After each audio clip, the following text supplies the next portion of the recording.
Hello there, friends, and welcome to Virtual Show, your source for late night VR talk. I'm your host, Wes. With me, as always, my good friend Eric, Hey guys. or is it Mark? You remembered that, huh? Yeah. I heard that I may have made a mistake on the last episode, Keep going, Mark. and my good friend Roots, how are you doing this fine Thursday morning? Yeah, it is Thursday morning. Well, it's not quite Thursday morning for me, but I'm doing good actually. A little tired, but wide awake at the same time, which I don't understand how that happens, but it's happening and it feels good. So, ready to talk some VR, and that's pretty much it. Erica, I feel like we're becoming the late night VR channel. Between my live streams and this show, I feel like we're on in the middle of the night more than we're on in the daytime. Hell yeah. Somebody's got to do it. Nobody else is doing it. So and there's a lot of people out there to cater to. So we got to Yeah, fill that void. a lot of night owls, a lot of people from across the pond that are early birds. I typically don't end up playing with myself, not until I go off the air anyway. I don't blame Mm. you. But no, man, I'll gladly take up that mantle. I always was the one watching Conan after the Tonight Show went off, and I've always, headbangers ball till 3 a.m. I've always been that guy that's doesn't really get started until 11 p.m. So I'm happy to take up that mantle and provide entertainment, live entertainment for all of you night owl VR guys out there. And if you're not that person, that's okay. You can always catch the replay the next day. I end up falling asleep with you every Tuesday night with my phone in my hand in my bed watching Wes. Did you have any nightmares last night? Man, I tell you, between the two streams you did, some freaky stuff going on.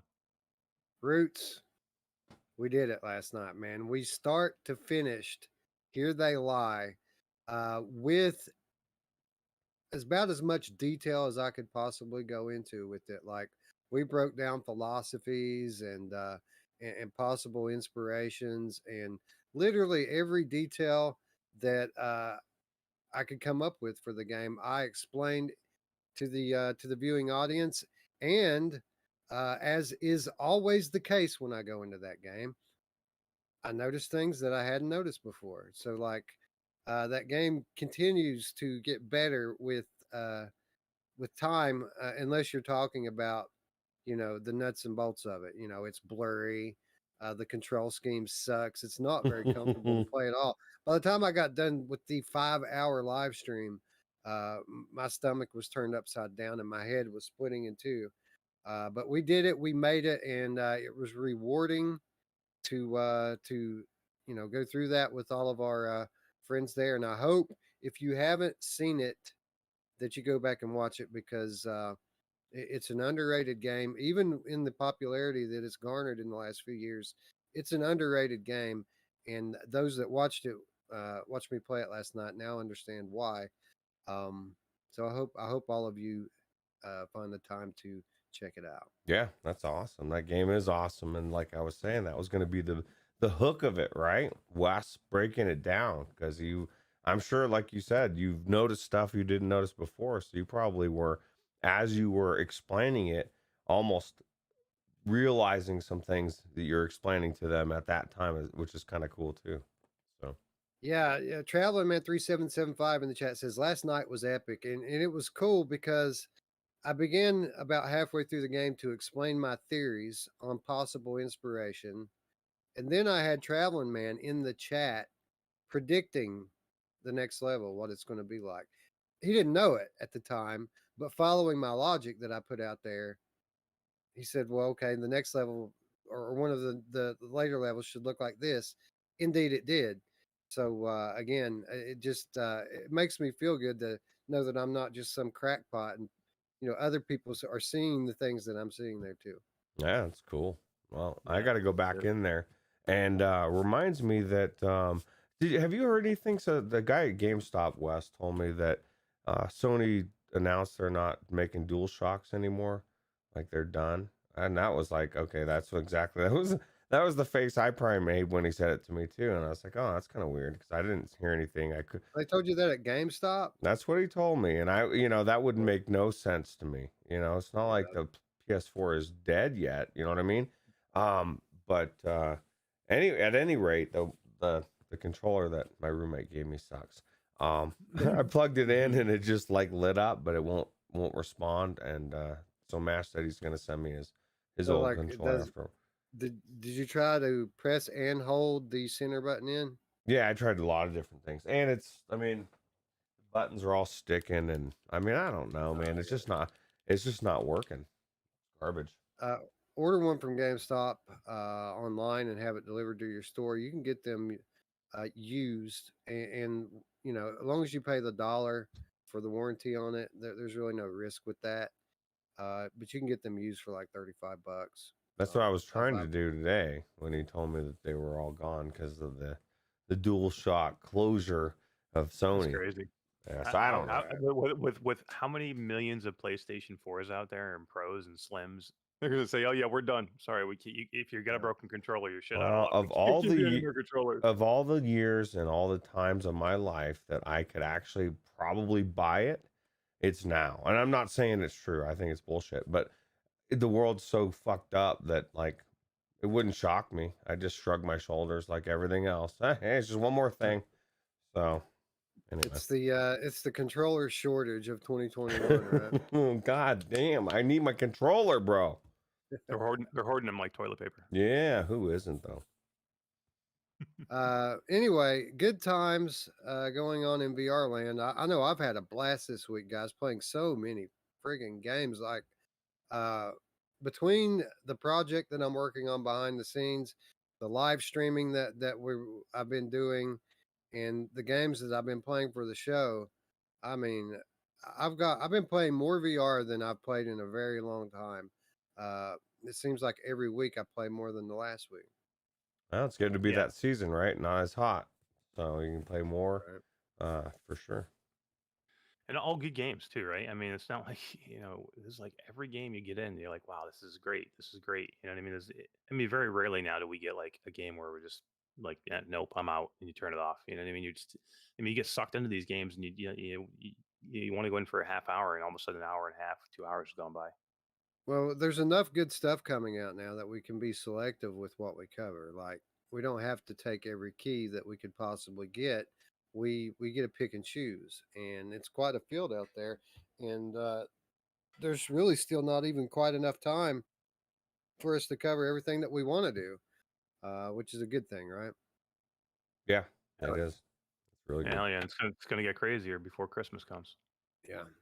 Anyway, that's going to be quite evident in a few minutes when we get to game of the month.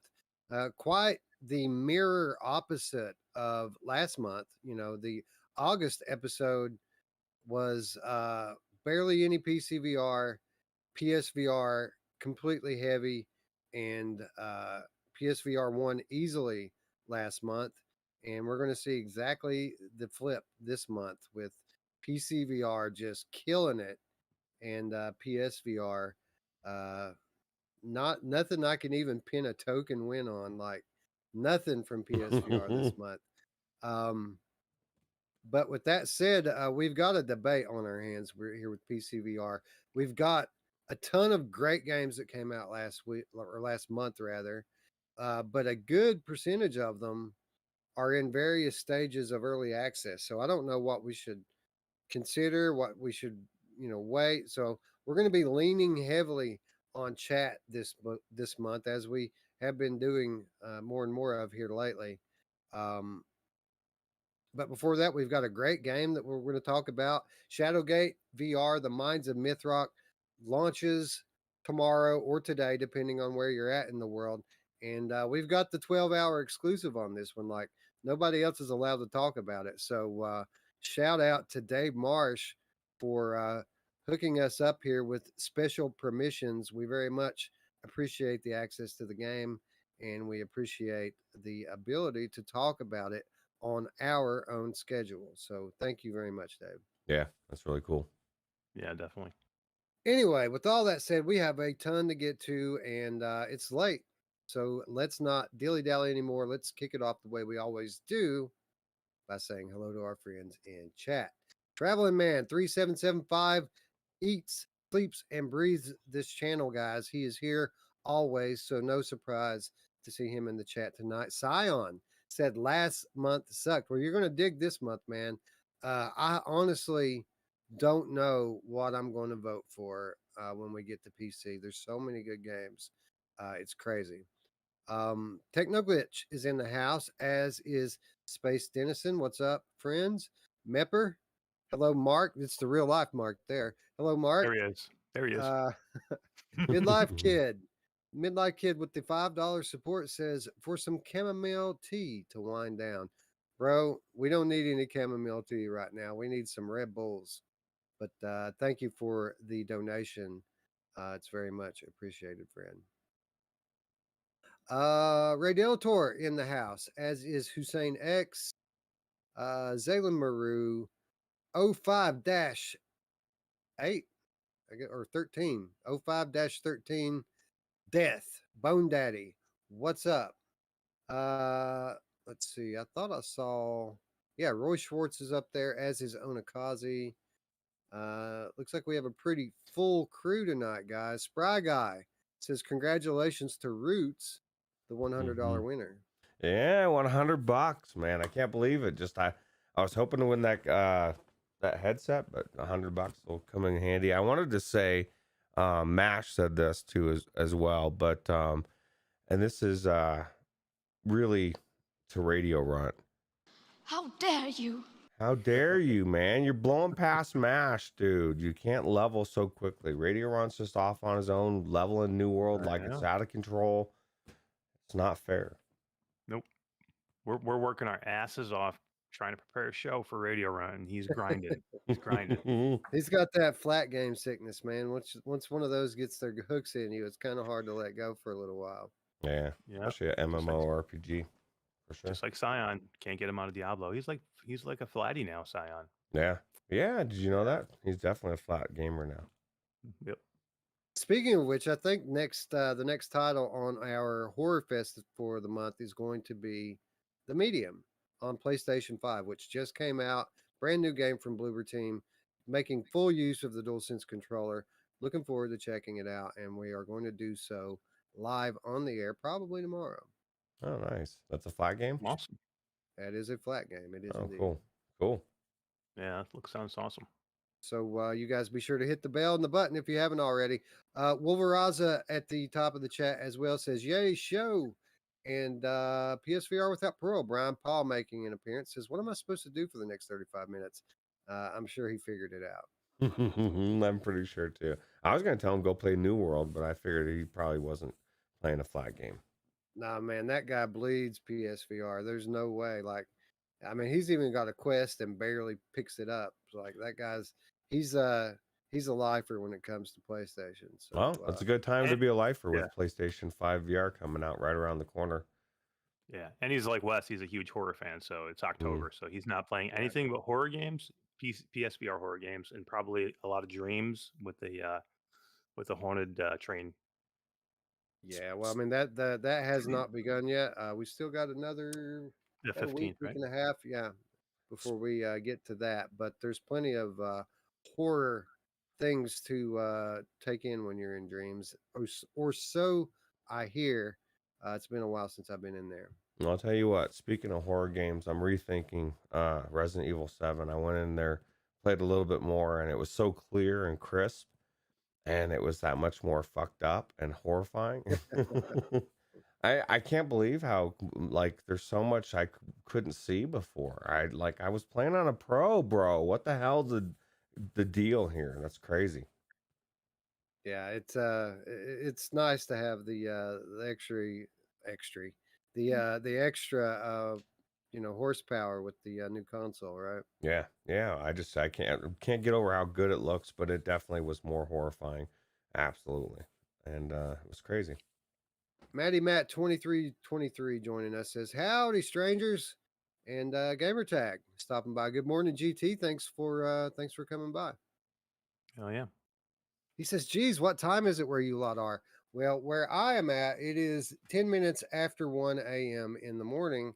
And where Roots is at, it's 11, It's only 11. 10. It's early, Yeah. man. It's like early eve.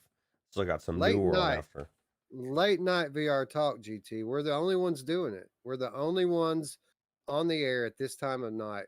And eventually, the night owls out there who are into games and into VR are going to find our channel, and we're going to be the only ones doing it. So, When's the 24-hour stream coming? Next week. Wednesday night. probably the 2021 show if trends Oh, keep going yeah. in that direction. Oh, yeah. Fabster says it's 10 o'clock here in California, so he's one of the ones that stuck it out and still hanging on to the Sunshine State. Gavin Newsom. They call me Governor Mm. Gavin. The Gav. They call me Gav. Gavinator. In yeah, in because I'm the governor in New World, so they call me Gav. So. ET2K9 now says who? What's up, friend? Thanks for coming in.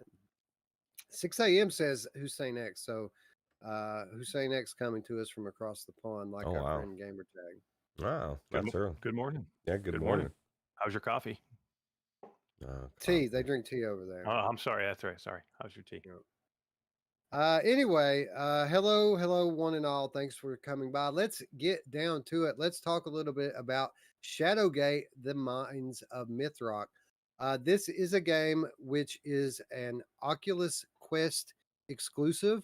It comes to us from a company called Zojoy, notably the original creators behind Shadowgate. And for those of you who don't know what Shadowgate is, what rock have you been living under your whole life?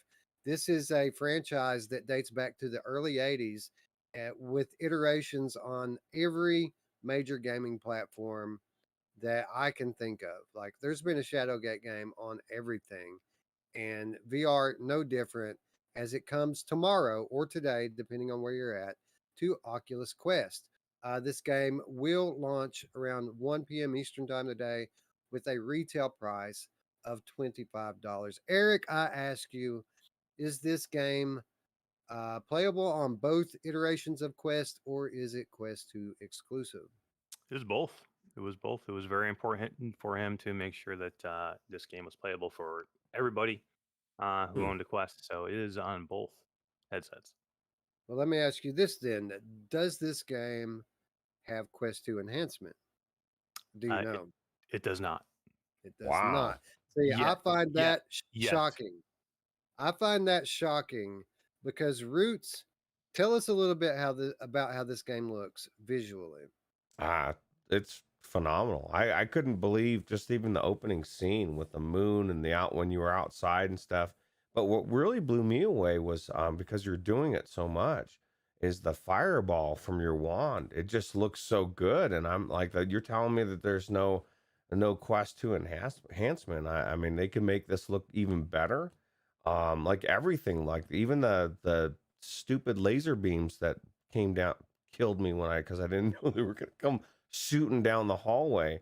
Looked phenomenal. The lighting, the crow, the smoke coming off of the crow, like everything about it was. I mean, it's Shadowgate. I was really blown away. Looks like a PC game, doesn't it, Eric? It does. It does. I mean, there was several times, playing this over the last, few months that I was just like, am I playing PC VR? I'm having to check myself. I mean, there's so many times I'm looking in here and I'm like, how did they do this? Jam this thing into a Quest only build when, I mean, some of these things look amazing. You get into some of these.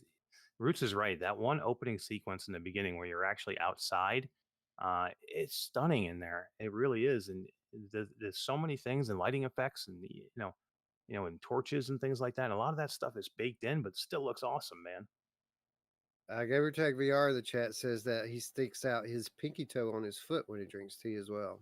Who doesn't do that? You think you're special for doing that, GT? I do that too on Tuesdays. I want him to do that on his next podcast. I want to see it. That's weird.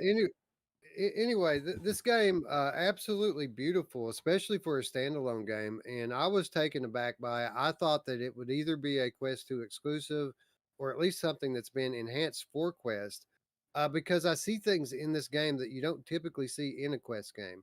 Now, of course, it is a standalone game, and if you look at it with a magnifying glass, you'll find a few telltale signs that it isn't a PC VR game. But for the most part, when you're playing, it looks and feels like a PC VR game. And the reason why is because there are things in this game that, visually speaking, that are not common for Quest games. For example, Roots alluded to one. The fire in this game looks like real fire. And typically that's not the case.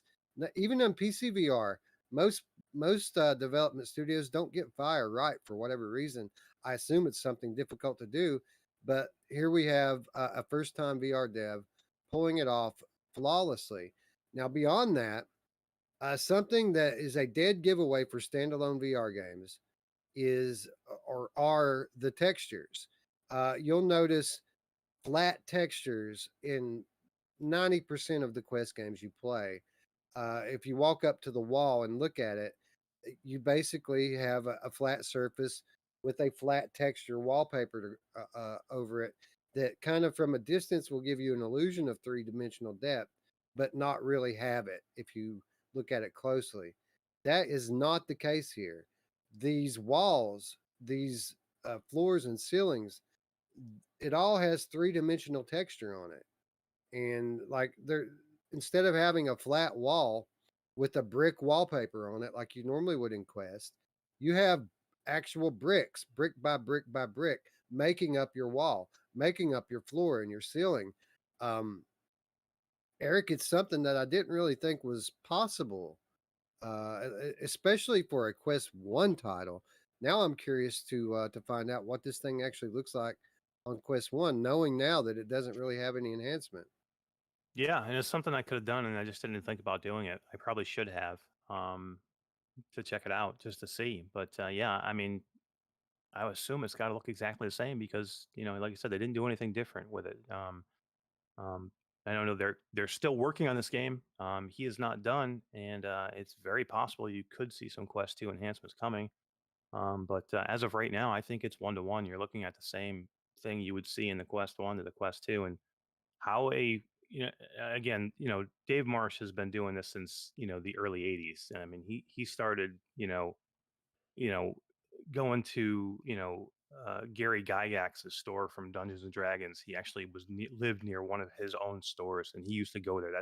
This guy lives and breathes this stuff. He's been doing it so long, but this is his first time making a VR game, and it just amazes me that they did this again, first time out of the gate VR game, um, and did it so well, and did it so well again on the Quest 2 and the Quest 1. Yeah, he's got that old school game dev knowledge, right? Like I envision in my mind that a lot of these newer studios that are just totally getting schooled by Oculus on the basics of developing for Oculus Quest and sticking to that book. But I imagine someone like this who's been developing video games for decades probably understands what Oculus is teaching people on a different level than someone who's newer and is able to, you know, iterate upon that with his own know-how to produce results like this. It really is exceptional work from a production standpoint. Yeah. But let's talk a little bit about gameplay. You alluded to this guy, getting his beginnings back in the the old card shops, Dungeons and Dragons, and really, his career born out of this lore and this type of genre. And while the game itself, it plays like a modern VR game, it kind of feels like an old school RPG dungeon crawler to me. Roots, did you get any of that old nostalgia vibe while you were playing? Because I certainly did. Yeah, yeah, absolutely. And the puzzles, I've just enjoyed everything about this game. I was telling Eric before you got onto the Discord that that Raven dude, like it was it was like a love-hate relationship, and I only hated him for a second, but he was so cool, right? Like it just like a companion, right? But always snotty, always every once in a while, like if you're taking too long. And then he wanted to he's telling me how to do the tutorial or the opening credits or whatever you want to go, but settings. I know how to do settings, Wes. Right. Right. Well, that I well, let's talk a little bit about that. Let's talk about the crow or raven rather, and the settings, because there are a lot of settings in this game. You can set this game up to play pretty much however you want. A full gamut of comfort settings and locomotion settings, and settings for that raven as well. So the raven is your guide. He basically makes sure you're always pointed in the right direction, that you remember to save when you get the chance to. um, but he also will give you hints if you want. And he also uh, is never shy about coming through with a snarky comment if you're taking too long. So there are options for that as well. You can turn off hints and you can turn off sarcasm. There's a setting in this game to turn off the Raven's sarcasm. So, Eric, I initially, you know me, I don't want any hints. I turned the hints off immediately. Like, I started playing this game and I accidentally hit the hint button before I really knew the controls. And he basically told me to put a key in the door to open it. Like I didn't know to do that. Yeah. And I immediately went and turned the hints off so that I can't accidentally do that anymore. And then, like, for the next 30 minutes, the guy's ribbing me about taking too long and that it's okay to ask for a hint, even though I have the hints turned off. And that really just got all over my damn nerves. So I turned that off as well. And after I had him minimized, I had a great time. What about you? Did you leave the Raven fully intact, or did you tweak the settings at all? I left them on, man. I love that Raven. The voice acting of the guy that did that for them was super good. And really, there's not a lot of voice acting in this game, so this guy had to nail it because really, he's really the only one pretty much talking throughout the game, except for a couple other parts. There's a few other parts, but this is the main voice you're going to hear for the entire game. So if it was not a good actor, or if it was not a good voice, it would have been bad for the game because he does talk a lot. And again, you can change it so if you don't want him to talk so much. But Odin the Raven is funny as hell. He's sarcastic. He's snarky. You can shoot him with your wand and your fire wand, and he's like, let me know when you're done. you Yeah. know, he's got so many great comments. You can walk up to him and pet him, and he's like, "Sorry, I can't pet you back. I don't have any hands." You know what I mean? Or he'll have about 5 or 6 other comments that he'll say when you go to pet him. I'm sure Roots went up to him and tried to fist bump him for sure, right? And he got very sensitive. Like he was talking about his wing or something being hurt, or I don't know. But yeah, he didn't fist bump me, but he did help me a couple times. You know what's cool about the hints, Wes, is aside from the key and the obvious thing is like they'll have it very vague. And then it'll go to the point where they'll and very detailed. There was one where it was like it was like a 30-second explanation of exactly what to do, where to go, how to do it. So like if you'll never get stuck in this game. If you feel like you're going to get stuck, that hint can lead you through it. um but yeah, no, I Yeah. thought it was I really mean, cool. what's great about them though, and what they do so well in this game is again, they give you options. And what do we always ask for? Give me options. So if you have somebody who's newer to this type of game, who may not have the knowledge to be able to move themselves on, you can put those hints on. And if you have somebody who's like Wes or even like me, where I don't like a lot of the hints, anymore either. I want the challenge of the puzzle. That's this game is based on a lot of the puzzles, so I want those challenges. You can just turn it right off. So he'll still give you the cool comments and things like that, and the wise cracks, and you can use some of those special effects that we'll talk about later. But you can turn the hints off, so he's not giving you anything, and you have to earn every little tiny bit in it. So again, yeah, options. I mean, this is great to have. I mean, we ask for it in every game. And again, the gameplay loop, it feels like an old school dungeon crawler RPG. So uh, basically what you're dealing with here, in between some pretty basic combat sequences, are some, you know, i- medium, moderate, uh, sometimes quite complex environmental puzzle solving, and it's nice to have the Raven to fall back on if I ever get stuck. We haven't gotten that far yet, so hopefully we'll be able to do it on our own. But it's that same old loop that you're familiar with from your childhood of basically, surveying the environment, looking through the map for clues as to what you're supposed to do, and then not seeing it, and then going over it again and going over it again until finally it clicks. You see it, you solve the puzzle, you're on to the next part. Lather, rinse, and repeat. It feels like an old school game while it plays like a modern VR game. It's very unique in this aspect. Like, there's a lot of things that you'll see in this game that you'll say, "Oh, I've seen that before in the Wizards," or "Oh, I've seen that before in Carnage Chronicles."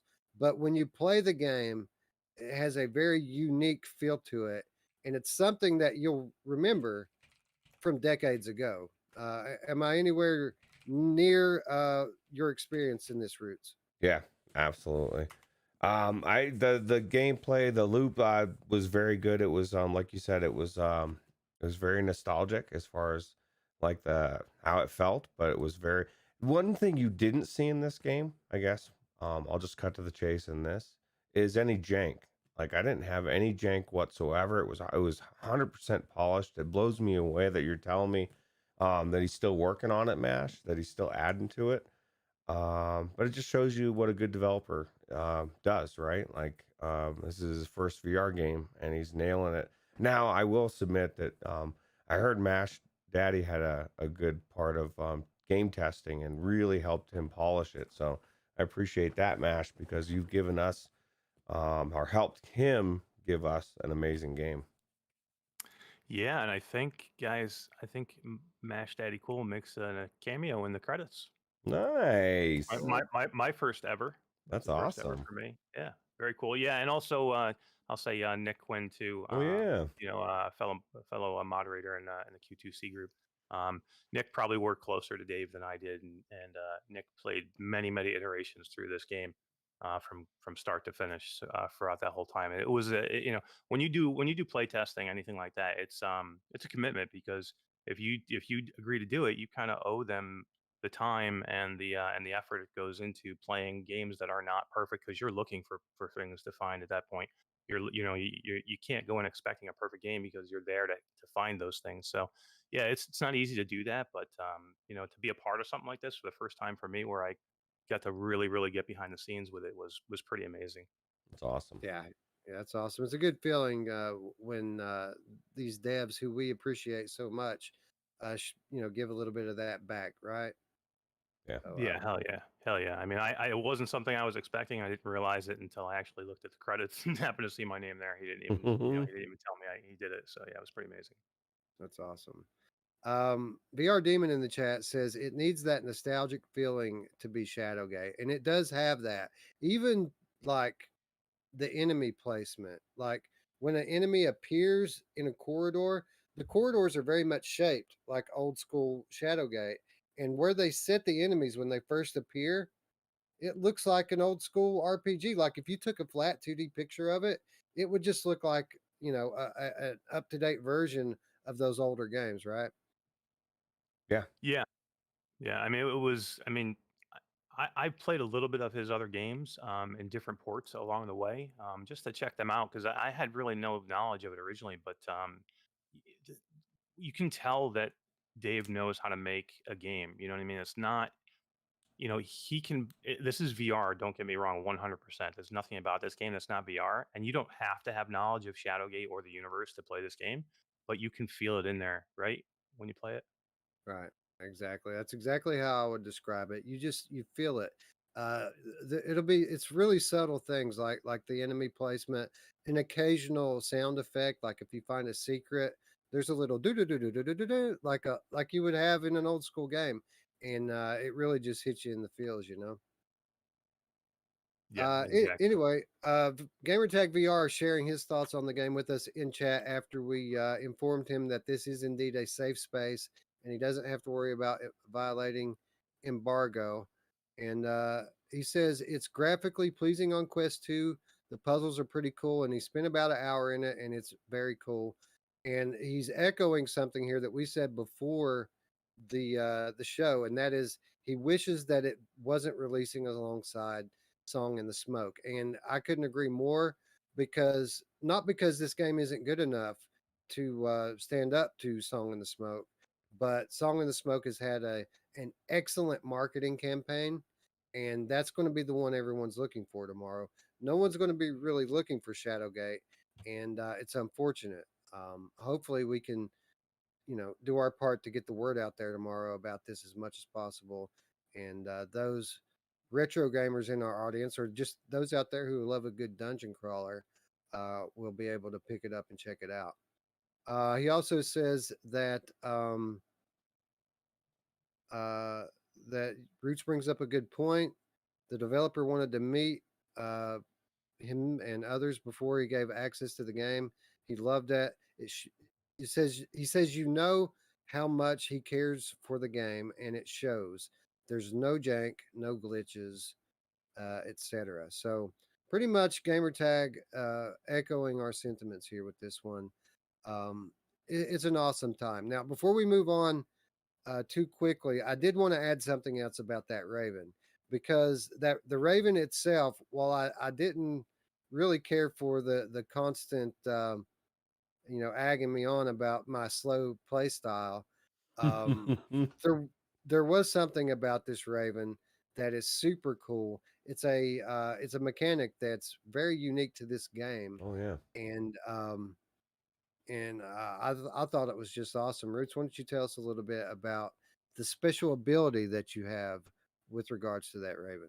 You just get there's certain areas where I guess it's only when you're able to, you can look through his eyes, right? It's just kind of cool because you're at first it's kind of jarring because you see yourself in a different angle, but there's certain things you don't see that are either hidden. I mean, some things are completely invisible, like chests or whatever that you just can't see, or like a key or just maybe a symbol on the ceiling. I mean, it's just something, and that's what's kind of cool is you're constantly going back and forth, and you can actually in some of the areas you move the Raven. It's like there's a different. It's long enough to where the Raven can move between points, so you can go back up and recall him up there.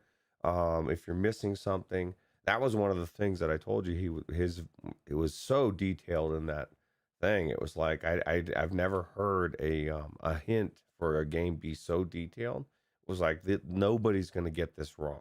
We gave you the ultimate hint. You're gonna pass this. But yeah, no, I was impressed with the Raven. And this one thing reminding me, that beginning opening scene with the guy in the shattered glass and was so cool, and the acting in that was, I mean, Yeah. it was top notch. It was like it was better than most VR AAA games, or the people consider AAA games.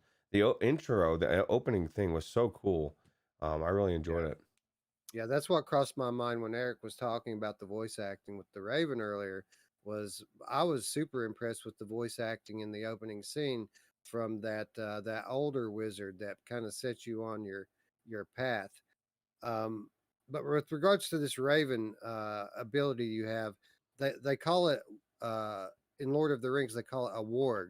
You're basically able to possess the Raven and see through its eyes, and that allows you to see things that the human eye doesn't see. It'll point out hidden things in the room that you're in. You're able to call the Raven, like Root said, to different points, different perspectives. So if you ever get stuck, it's always a good idea to see things through the Raven's eyes. Now, Eric, uh, that's only one perspective that you can get from the Raven. There's also another perspective where the Raven completely backs out of the map, and you can see the whole map that you've been through up to that point, and maybe even ahead a little bit, um, through the Raven's eyes, complete with, you know, uncovered or hidden items the whole nine. I really just I thought that that whole twist with being able to see through a different point of view to unlock secrets was incredibly cool and only something that you could truly appreciate in VR.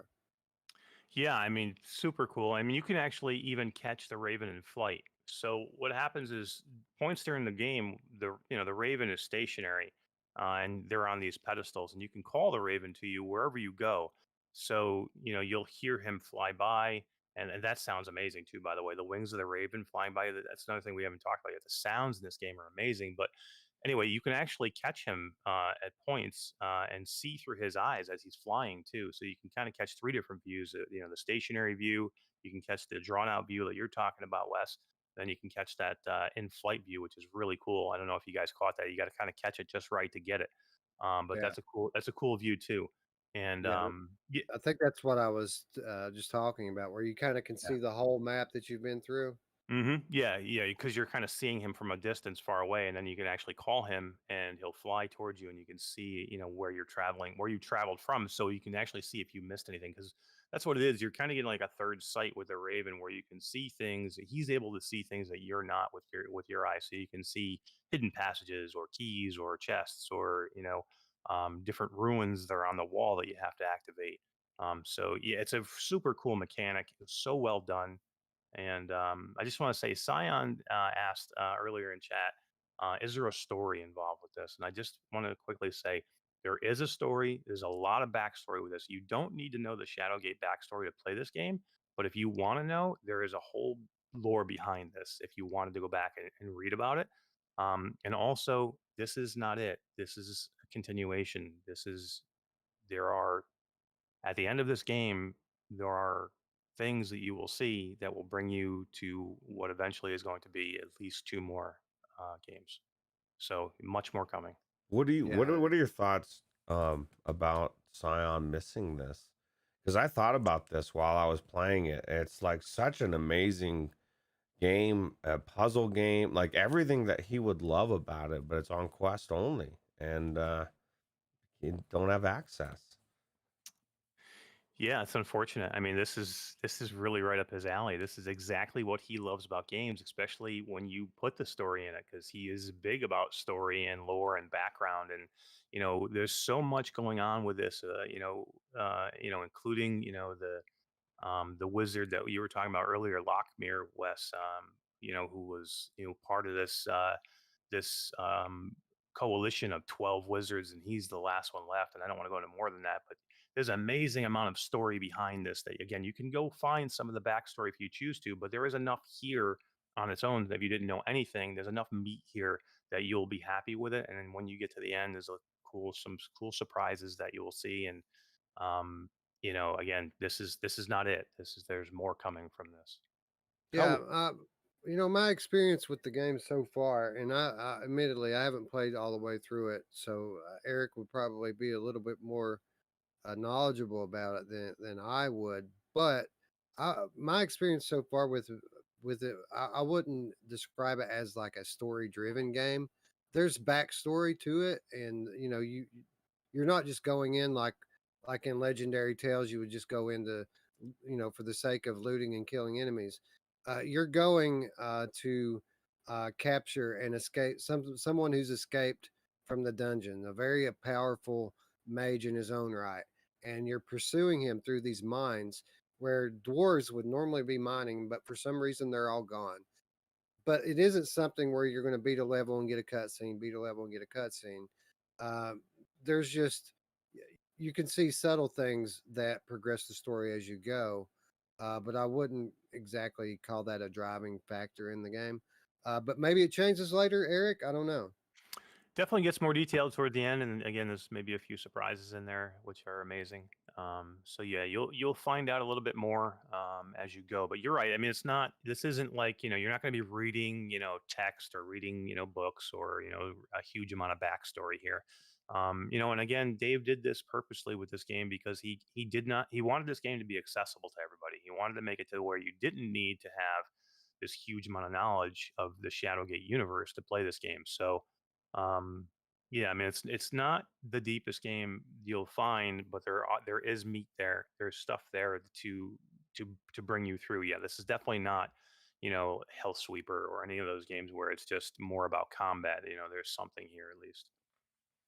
So we have this this mini conversation going on in the chat regarding the merit of Oculus Quest and what it has meant to the VR community. And I don't want to get down and do a whole episode on that this week, but I just want to throw my 2 cents in there. I think that that had Quest not come along, the VR landscape would be very different, and it wouldn't be nearly as far along as we are right now. It was probably the most significant event in the history of consumer VR at this point, and that doesn't mean it has to be your favorite platform to play on, and that everything that has come out of it has been positive, but it's allowed there to be a marketplace for VR game developers, and it's made it so these guys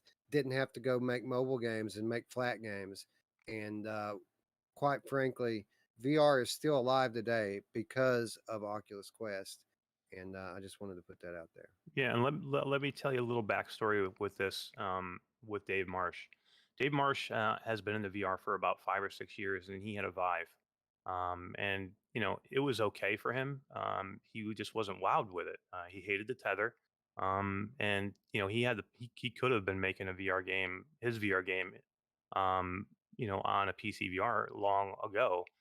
It wasn't until one of his associates, the guy that does a lot of the artwork, told him he needed to get a Quest. He's like, "You need to go get a Quest." And he's like, "I've already had VR. I've already been down that road." And he's like, "No, this is different. You need to go get a Quest."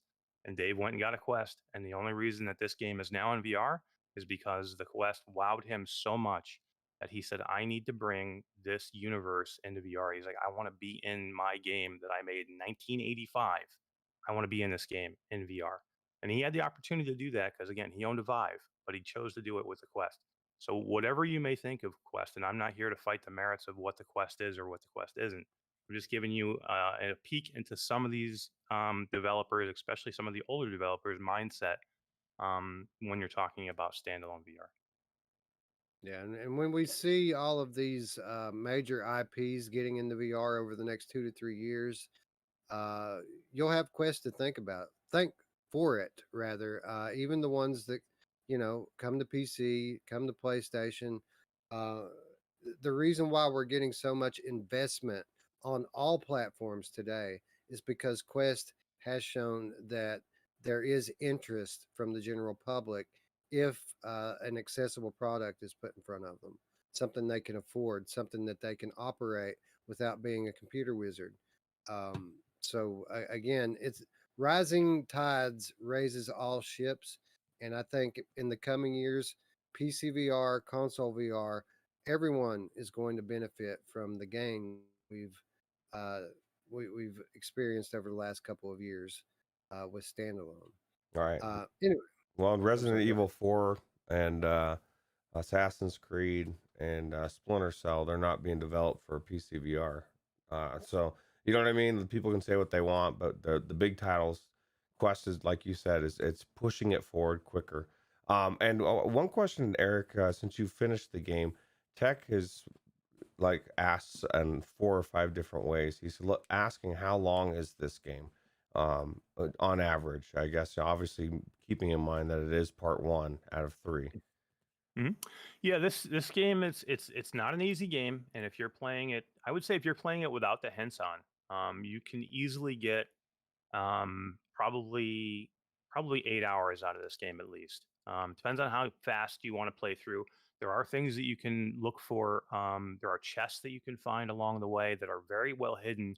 You have to get keys for them, and the keys are very well hidden. So you don't have to go get them if you don't choose to, and you can just barrel through this. But there is a good amount of gameplay here, and it's not an easy game. And you will hit some of the later levels. There is a minecart later, a couple of minecart levels later that are simply amazing. They are hard, and you will die a lot in there, and you'll have to repeat. But yeah, I would say first time playing through, if you had the hints off, it's 8+ hours at least. Wow, you I'd had me say at longer. minecart. Minecart. I know, right? I know. I'd say longer because I'm playing with the hints off, and I've already drained my battery twice on this game, and I Mm. don't feel like I'm halfway through it yet. So Yeah. I would say that there's easy 10 hours in this for me, probably more. It's funny Yeah, you I was said just drain your battery because, like with what Eric said happened to me earlier, where I was playing, I just went in to play for like 30, 40 minutes, and all of a sudden my battery was telling me it was almost dead. And I was like, "Holy crap, dude! Didn't know I was in there that long." Yeah, you yeah, lose time with it, right? We went on a you few do. minutes late tonight because I was playing Shadowgate, and I said, you know what, I'm gonna hit 20 minutes real quick before we go into the show, and before I know it, I'm in there 45 minutes, and I've got 5 minutes to get ready. So Yeah. it's a great game. It's hard to put down when you get started on it. Yeah. I was talking to Nick Quinn earlier, and that's what we brought that up. I said, what do you think? I mean, I know what I think. How long the game is? What do you think? And he said, probably 8 hours. I said, I bet you Wes would probably take about 10 or 11 hours because he's going to want to find every little hidden thing, every tapestry that can be moved aside or burned up. So, Yeah. you can see a hidden doorway or get every key or get every stash of gold. So, yeah, I bet you're getting 10 plus hours out of this. Yeah. I don't leave any stone unturned. Now I am curious though. I have not found an opportunity to spend my gold yet. Is that going to be something valuable before I roll credits on this game? So currently, right now in the iteration that it's in, no, it will give you an achievement at the end of the game, but there really is there's no value to buying anything or anything like that currently. I see. I see. Now I feel like I wasted a bunch of time. Yeah, but Well, you want the currently, achievement, right? well, not only that, but what if all of a sudden you don't, there's an update and there's a store. You got all this gold and you can spend it. You're all set. Well, let's talk about updates because this is a quest only game at the moment, but doesn't necessarily have to be so forever. Because one of the first things I said to you today, Eric, when we started talking about is this feels like a PlayStation game to me. This feels like something that console gamers, lifelong console gamers, would really appreciate. And I find it unfortunate that PC or PSVR players aren't going to get a chance to check this one out. I agree, and I think it's something that I really think that it's something that I would have you definitely speak to Dave about because the passion that you have for PlayStation and that I'm starting to grow for a PlayStation. It's something I think that we need to push them in that direction to do it because I think a lot of people would love it. It would be great to see this on there. You're right; it's a console game at heart. So this the NES was the huge breakthrough for this game, right? I mean, it was out for many many iterations, but the NES was the banger, console that it was for. But it did come out for the PlayStation 4 as well. But yeah, I mean, it's something I think that me and you need to champion with Dave. And Well, here's the thing though, it's kind of a hard sell now. Like, I mean, if he was going to do that, it would have been something to do a year ago when he started on like, or was, you know, before we knew that the next iteration was coming. Like maybe he might want to bring it into PS5 VR, but it's kind of hard to sell a developer in the later stages of 2021 and starting a port to Gen 1 PSVR because uh, we know that there's well over 5 million headsets out there, but we also know that a good deal of those players have stopped playing their PlayStation VRs. We know that a significant chunk of those have gone on to buy Oculus Quest already. So you're talking about what, maybe 1 to 2 million possible market that you get to sell to, and that doesn't mean that they're all going to buy it. So I'd probably at this point I would urge him to, put his name in the hat for a PlayStation 5 VR dev kit. I have a difficult time suggesting to any developer at this stage of the game that they should be starting on a PSVR 1 game, as badly as it pains me to say that. Especially yeah, with 100%. DualShocks being Ooh, yeah. obsolete. No, no, I'm just kidding. Yeah, you need the orbs with this thing. You want the orbs, but yeah, 100%. I mean, if he's going to make this game now, I mean, if we could ever talk him into it, we're talking him into PSVR 2, not PSVR 1 for sure. But there is some hope, Eric, for those PC players out there, right? There is. So I did an interview the other day with Dave Marsh last week, and you know, right during the interview, he got up out of his chair and walked over and grabbed his brand new in the box Rift S, and to say that Oculus just sent him one, and he's going to start playing with it. So stay tuned, guys. Nice. Roots, this game is so beautiful on Quest 2. Could you imagine if he doesn't do a straight port, but rather enhances the game for PC and really leverages that power? Uh, this thing is going to be beautiful, isn't it? Yeah, absolutely. And I can't see him doing anything except that, right? Just because the detail he took to making this version, why would you not make the other version even better, right? Right. And I got to imagine that developing PC VR is probably something he's a bit more used to, right? Because at the end of the day, it's a straight standard PC game development with a few new techniques. It's not something that's completely foreign like Quest development. You might even say that he's, I'm sure there's got to be, and maybe you asked this, Mash, but if not, we should. There had to have been certain things that he felt like his hands were tied, or you know what I mean? He couldn't do with the Quest, even with as amazing as it is. But now he's like, oh shit, I'm gonna get to do that next. He seems like the type that wants to really make his creation the best version. And I'm a little flustered. I keep thinking minecart mash. You fucked me over, Oh, bro. this is so good. I love minecart levels, dude, and like I want the minecart now. I'm gonna have to go in. Every time I got to the mine carts, I'm like, Roots is gonna love this because it's like a roller coaster mine cart, and it's fast, and you got to move, and it's so good. That's So good. awesome. Yeah, I mean, if Meow you got, Mix. yeah, go ahead, Wes. Meow Mix in the chat says, LOL, Oculus Cinema Rift S. I assume they just sent him a link cable for his Quest 2. Well, here's the thing. They're going to give away the stuff that doesn't really have any market value, right? They're not going to give away something super valuable like a cable accessory for the Quest 2. They'll just rather give away one of these old dusty PCVR headsets, right? It's probably better, easier to develop with it, right? Being PCVR, it's completely optimized for it. There's no weirdness of the link cable. I would imagine there's got to be something to that. I told him to leave it. I told him to leave it in a box. I said, "Don't even open that. Leave it in a box. I'll send you my old Rift S. And then you just leave that in a box. It's a collector's item." Yeah, sure.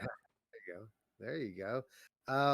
And it's going to be easier for him now, right? Oculus recently moving over to OpenXR. I got to imagine a guy like him probably moved over to it as well immediately, which means a lot of the legwork for bringing this to PC is already going to be done for him. Yep. Yeah, I mean the amount of passion that this guy shows for this game, I am super excited to see.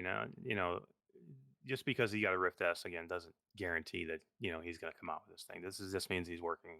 They're possibly working on it, but the amount of passion that he has for this game and this franchise, and the amount of passion he has for VR now it makes you feel when you're talking to him, he like draws you into, you see his vision and he draws you into it. So I can see that, anything where he had to make a shortcut here for the Quest, and if he can pour that into the PC VR version, I'm sure he has a million ideas of what he couldn't do to what he could possibly do with just with more. I mean, we all know that there's way more in PC VR. So more of everything, more lighting, more shadows, more levels, more gameplay. I mean, everything is easier with the PC with PCVR. You just have more of everything. So, and Gamer Chick says it's hard with PCVR sometimes because there's so many platforms that you have to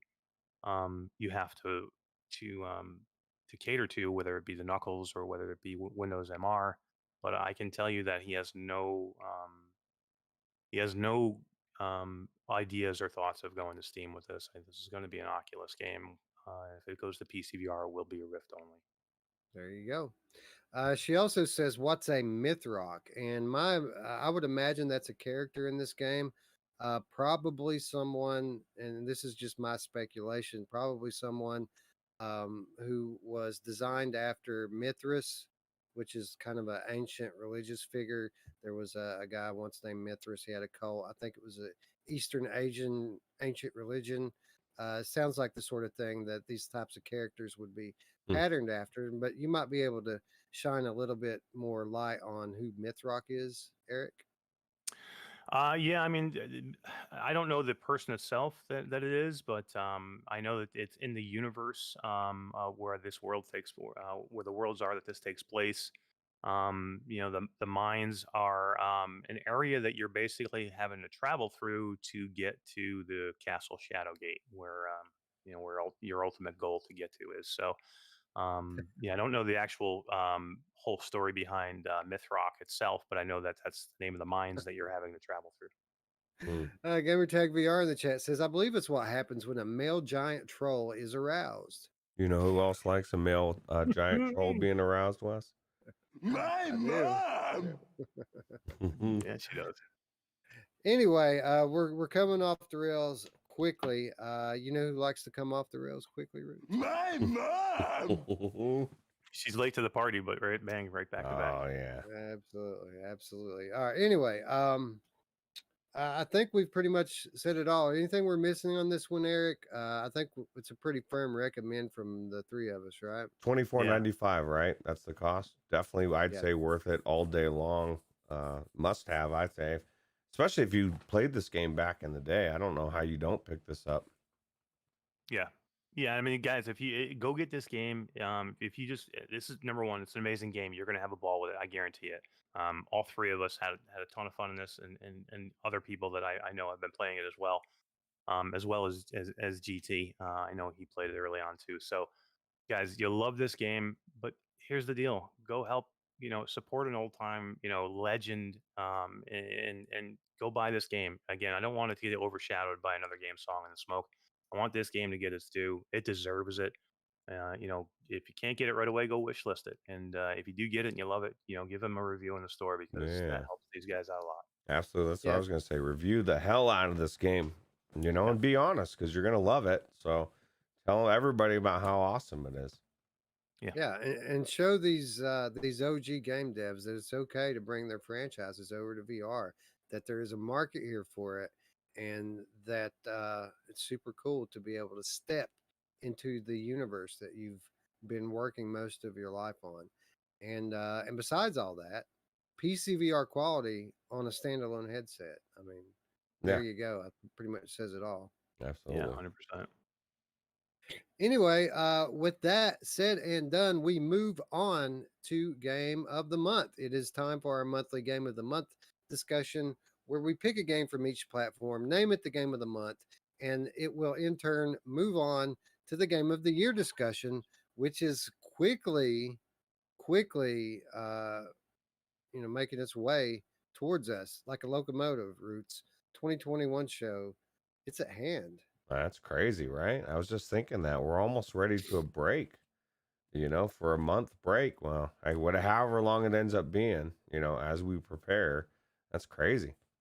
Typically, we go a week or two at the beginning of December, and then we'll break through the holiday, and then we'll come back at the like around the 2nd or 3rd of January with the end of the year awards show. So I would say that we'll probably at least have a good week of content to start December, and then we'll break off for holidays and preparation. Yep. And it is ungodly preparation for that beast of a show. We almost did 8 hours last year, guys. Gave away nearly 100 awards and nearly 100 games, right? Yeah, that's crazy. That's epic. I can tell you right now, giving away 100 games it sounds fantastic. It's not easy and it's a pain in the ass. And you feel good about giving people games, but holy crap, the amount of work that you guys must have had to do, and the ways that you did it. I mean, it's not, Wes isn't just puking out keys. He's finding cool and awesome ways to stick it in the video and to do, cool little you answer this question, you can get a key, or if you're watching the show afterwards, you can still get a key. So the amount of work to give away that many keys is daunting, and I appreciate it. Well, you give It's Wes credit. It's really Oprah. She did all the work. Oh, yeah, she's yeah. so It's good. totally Oprah. It's almost hard to do an award show because you have so many keys to give away. It's like let's give it away an award now. Let's give away a key, and we can do an award in like 2 minutes. It takes like 5 to give away a key. So yeah, it's like it's a lot of work, but we're getting better at it. Oh, This year will be the third one, and or will it, yeah, it'll be the third one, and we will refine our techniques even further. We didn't intend to do an 8-hour show last year. That's just kind of how it It ended up. was fun. mm. That's cool. You see GT's message in chat? He said I've spoke to the devs of Shadowgate, and he's changed the name to Shadow Erotica. Mums get mined by lots of Mythrok. Oh yeah. I know a few guys that would probably definitely buy that now that weren't going to buy it before. Yeah. I'll tell you That's what. true. It's amazing. I'm gonna cause it. They're talking about Song in the Smoke. Meow Mix says the embargo ends in 7 hours, and Onakazi concurs. That's Wild Without Parole's review scheduled for 8 a.m.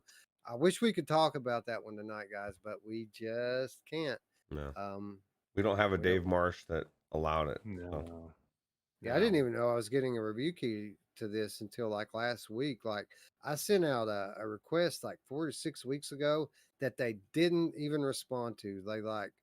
They just like completely ignored me. So I thought, well, I guess I'll either be buying this one or not reviewing it. And then just out of the blue last week, I got an email. Here's your key. Like, great, thank you. You know, It's but crazy. we couldn't get the embargo dropped on this one, so we're gonna have to wait till tomorrow to share our thoughts on that one. Anyway, let's move on to game of the month. Typically, we start off with PlayStation VR, but guys, there were no PlayStation VR releases in the month of September. Roots, that's the first, right? We've never had a month go by without at least some token release for us to pin the award on. I think this is the first time we're ever entering a blank month for one of the platforms, isn't it? That's crazy. I mean, I'm so worried. Oh wait, I'm not worried. I'm actually excited. I look at my PlayStation 5 and then I've been playing some PSVR, and then I think, wow, why would developers not want to be putting games out? Oh, that's right. They're crunching for the new system, right? Any game that's worth playing. I mean, you're going to get the little games, you're going to get the ports. You might even get a few games here or there, but you nailed it in the last discussion. There were, the devs are looking for the future, and we're really close. I mean, this is just one more sign that that March date may be actually accurate. So It's such a Yeah. weird time right now because when would you have not at least heard about? There has been no announcement of any 2022 games yet for PlayStation. I mean, they really have no announcements that are on. I mean, if it was any normal year, you'd have at least 4 or 5 by now, and right now there's nothing.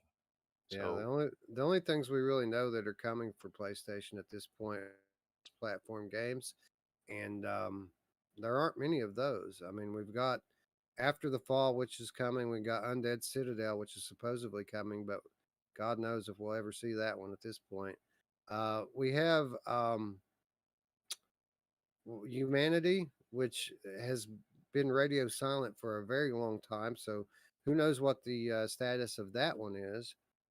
And there's an exclusive coming out at the end of October called Do Not Open, exclusive indie game, which I'm looking forward to playing. But I mean, it feels like a time of transition for PlayStation VR. And while it might be a bit depressing right now, it's going to be the polar opposite in a year. So yeah, I'm quite confident that a year from now, we're going to be talking about this platform being the best VR that we've ever seen. But we've got to pay our dues and wait to get there, right? well, the good news is we're not our only headset's not the PlayStation VR. This is why it's good to have them all, right? So you can go back between whenever one has a lull, the other one's booming. You know, the Quest right now is slamming titles out, even the PC VR as well. So Yeah, Yeah. it's okay to have a favorite platform. You don't have to be exclusive to it though. Like you're missing out on so much if you pick any one, any two platforms. If there's one that you don't have, you're missing out on a lot. yep. And that is very evident in a discussion like this where we talk about game of the month. So let's talk about Oculus Quest in the month of September. We kicked it off on the 9th when out of nowhere, Paranormal Activity, The Lost Soul dropped. This is a game that I enjoyed pretty well. That I enjoyed pretty well.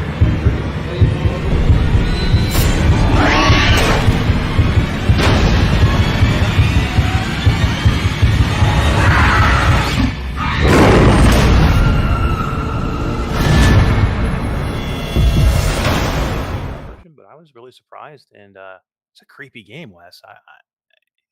I didn't ever play like I said, I didn't play a lot of it, so I didn't see a lot of the story with the other versions. So I played a little bit more into it with the Quest, and it's creepy, man. It's one of the for me. I would think it was probably one of the more scarier horror games out there. I was impressed with it. Yeah, it's really good. I put it pretty even with like Exorcist Legion VR. If you're into that type of game, Mhm. this one's pretty much on even ground with it. I might like the Exorcist a little bit more. It just depends on what day it is. Like I go back and forth between those two. Certainly some of the better titles in a VR horror and one of the better releases for Oculus Quest in the month of September. Roots, have you played this game at all? No, no. I think I played it on the PC VR. I did not play the Quest version. Apparently, the audio was on there, so they were getting a little bit of blast of this trailer. Hopefully, it didn't scare anybody. It is a little scary. I do remember playing the PC VR version back in the day. So, but I did not get a chance to play the Quest version. So that I guess they didn't hear what I said about this game. Basically I said on September 9th, Paranormal Activity: The Lost Soul pretty much dropped from out of nowhere on the Oculus Quest platform.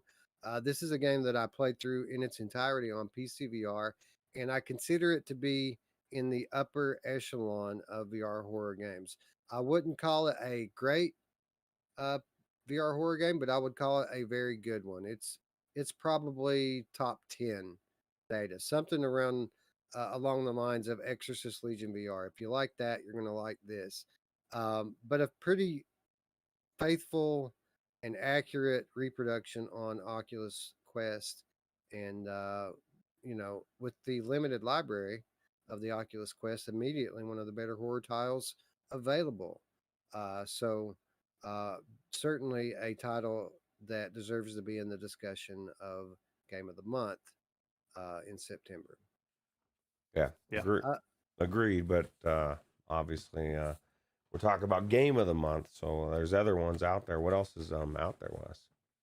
Well, a week later, we got Clash of Chefs VR. This is a title that we covered on this channel. I think we actually talked about this one last week. It came to us from Flat Hill Games again on September the 16th. This game is a multitasking game, pretty much wrapped up in a job simulator style restaurant uh, game. It's all about multitasking. It's about filling multiple orders in a timely fashion, not letting the food spoil. Um, but Roots, where this game really has potential is with multiplayer play, right? Yeah, yeah, absolutely. And you can see it in the beginning of this trailer where they're like, I see you. That's one of the best things, right? Especially like with Mash when he was saying he was playing with Nick. The other person is really good at it. They can mess with you. They can mess with your waiter. They can do all sorts of stuff. It's just a good multiplayer fun, and actually, it's really cool. I need to get in there with some actual multiplayer. I've only played it single. Eric, a lot of value here in with regards to a fun party title that you can share with friends, right? Yeah, I mean that's the only way I really played this game. I didn't really play it single player at all. I played it with Nick Quinn, and man, we had a ball in there doing it. And it's just so much fun, especially even when I got in there and I had no idea what I was doing, and Nick had already played through like 4 or 5 hours, and then played multiplayer with a couple other people, so he was like really good, and I was so bad I couldn't do anything. I just started throwing my food at him. We were just laughing, and I started throwing my food at his waiters, and you just can have so much fun in this game because it's fun. I mean, if you like to like Job Simulator or any of those games where you actually are physically doing things, you got to cut things and you got to chop things and you got to put things in a fryer later, and you got to it's very multitasking. You got 16 things going at one time, and it's time sensitive, but just really neat mechanics and just a lot of fun, man. I had so much fun in this game, and I actually did since then get in and play with my daughter, and we had so much fun, man. I can't wait to do it again because she laughed like the whole time, and just to see the smile on her face playing. She's been in it a couple times now, single player on her own, and it's just really it's one of those games that you're gonna have fun playing with other people for sure. Yeah, I think that's where the true value lies in this game. It isn't something that I would see myself going for repeatedly. It's just this is not the type of game I tend to spend my limited time in. But I do have children, and if you have children that enjoy playing things like Job Simulator, they're going to get a lot more out of this game because there's more to it than just the cooking. Right? There's an actual rule set you have to follow here, and there's hectic, challenging gameplay. But you get to pick your level that you want to start on, and if they just enjoy the cooking part of it, you can do that as well. But it gets as difficult as you want it to be, and it is not easy when you get into the upper levels. So, a game for all ages, but a game that will particularly appeal to the younger generation. And because it's all ages, it's great for exactly what you just said for parents to play with their kids. It's easy enough for us adults to do. The kids they just chop. They put your daughter probably just put you to shame, right, Mash? Oh, oh my god, she beat the crap out of me. I'm terrible at these type of games. I really am. So that's cool. And then we move on to Rhythm of the Universe Ionia. On September the 23rd, this game was dropped on Oculus Quest from Rotu Entertainment. This is a game that we experienced primarily on PC VR. And it did have some redeeming qualities to it, although it was short and a bit janky. Uh, there were some things that it did very, very well, particularly in terms to production. Um, but unfortunately, Eric, I don't think it quite translated over to the Oculus Quest version, did it? No, the redeeming qualities of this game that were on PC just does not translate well to the Quest. I don't know if it was something they just couldn't do or if they just didn't want to, but it was not a very good port, and unfortunately, this game is not very good on the Quest. But Roots, the good thing about it is, and I think the best thing about the Quest version of this game, crossbuy. Yeah, yeah, absolutely. If you bought this game Exactly. on Quest and you feel bummed out, but you have PC VR, don't worry, you got the good version as well. And actually, a very beautiful game on the PC VR. It is a shame that they, whatever the reason is, didn't translate. Yeah, I think it's probably a pretty tall order to ask them to reproduce the PC version on the standalone hardware because it is, it's in rarefied air with in terms of production values. I mean, it's a very beautiful experience. But we'll talk about that in a moment when we get to PCVR.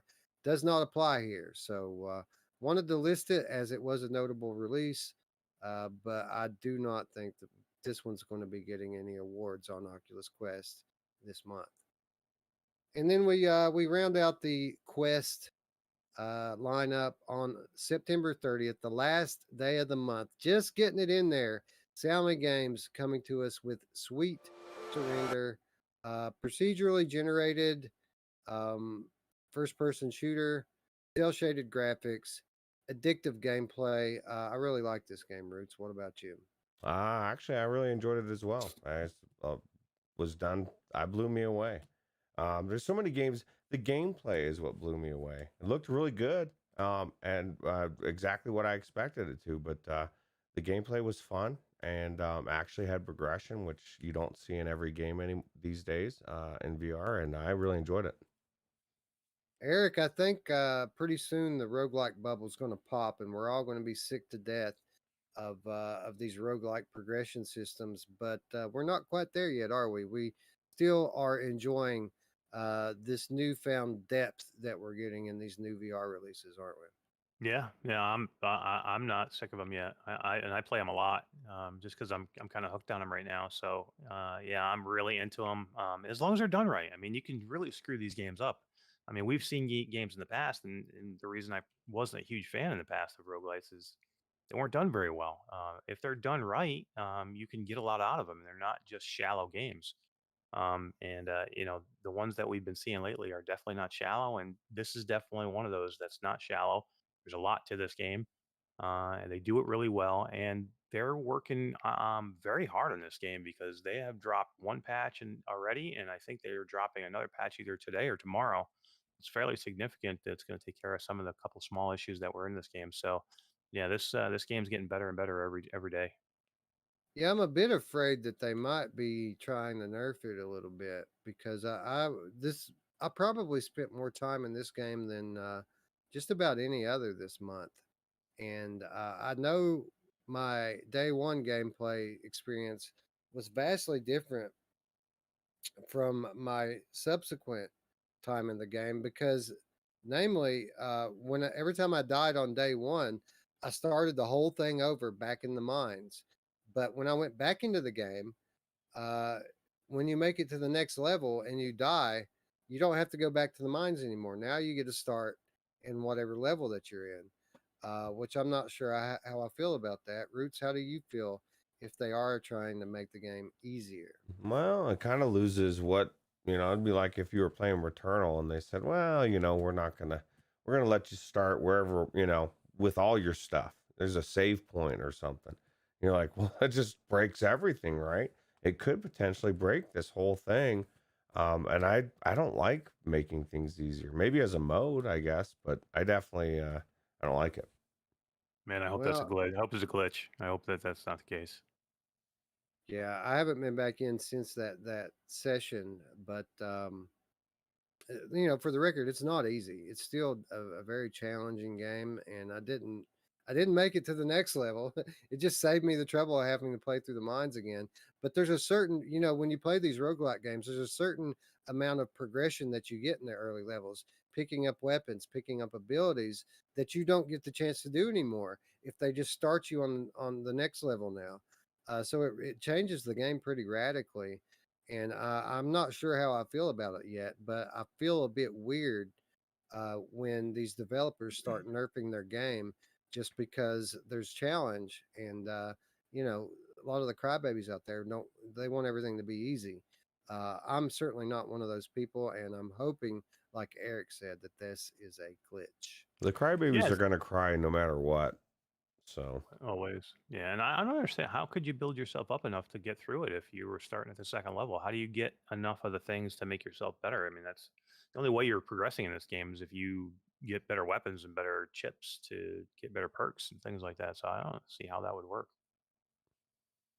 Right, right. It changes things significantly, and specifically, I mean, if you're going to have a roguelike game, you pretty much got to have one, right? You can't pick and choose which parts of the progression you want to pick, and then have people start midway through the game. You need those early levels. You need that experience.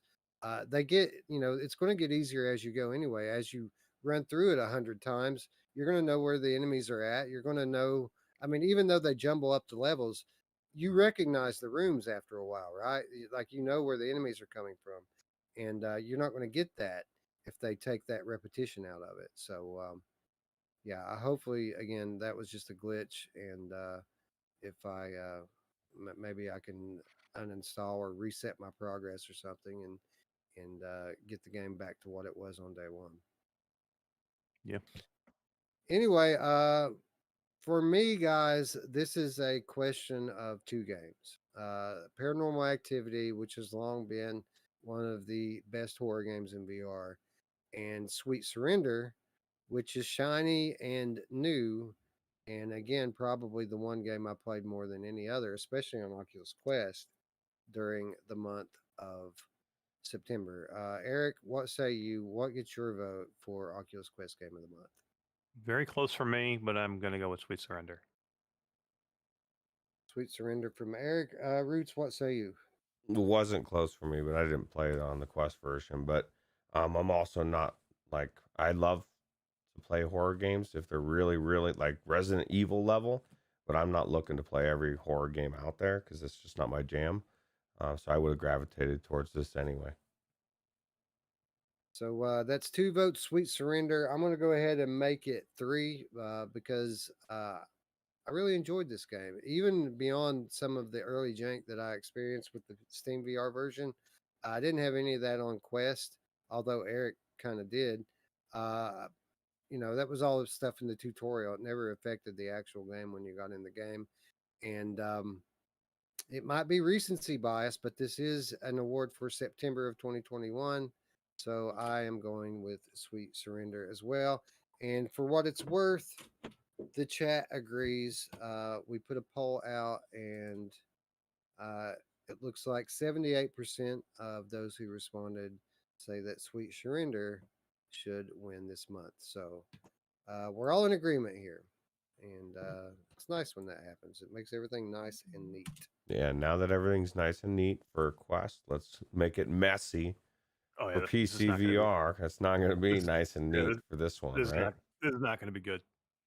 Shout out Messi, by the way. Yeah, I am Messi. I love Messi, man. Where you at, bro? We miss you, Messi. Oh yeah. All right. So with that logged and in the books, we now move on to PCVR. And my assertion coming into today's episode was that PCVR wins this month. Do either of you object to that statement? I think PCVR very easily wins the VR wars in September. Oh yeah, way more games coming out in September for PC and good ones. Definitely beat the crap out of PSVR. Yeah. So that's now we have this. Now we have a very difficult conversation that we have to have before we have the Game of the Month conversation for PCVR, because we kick it off with Legendary Tales, which released on September 8th from Urban Wolf Games into Steam Early Access.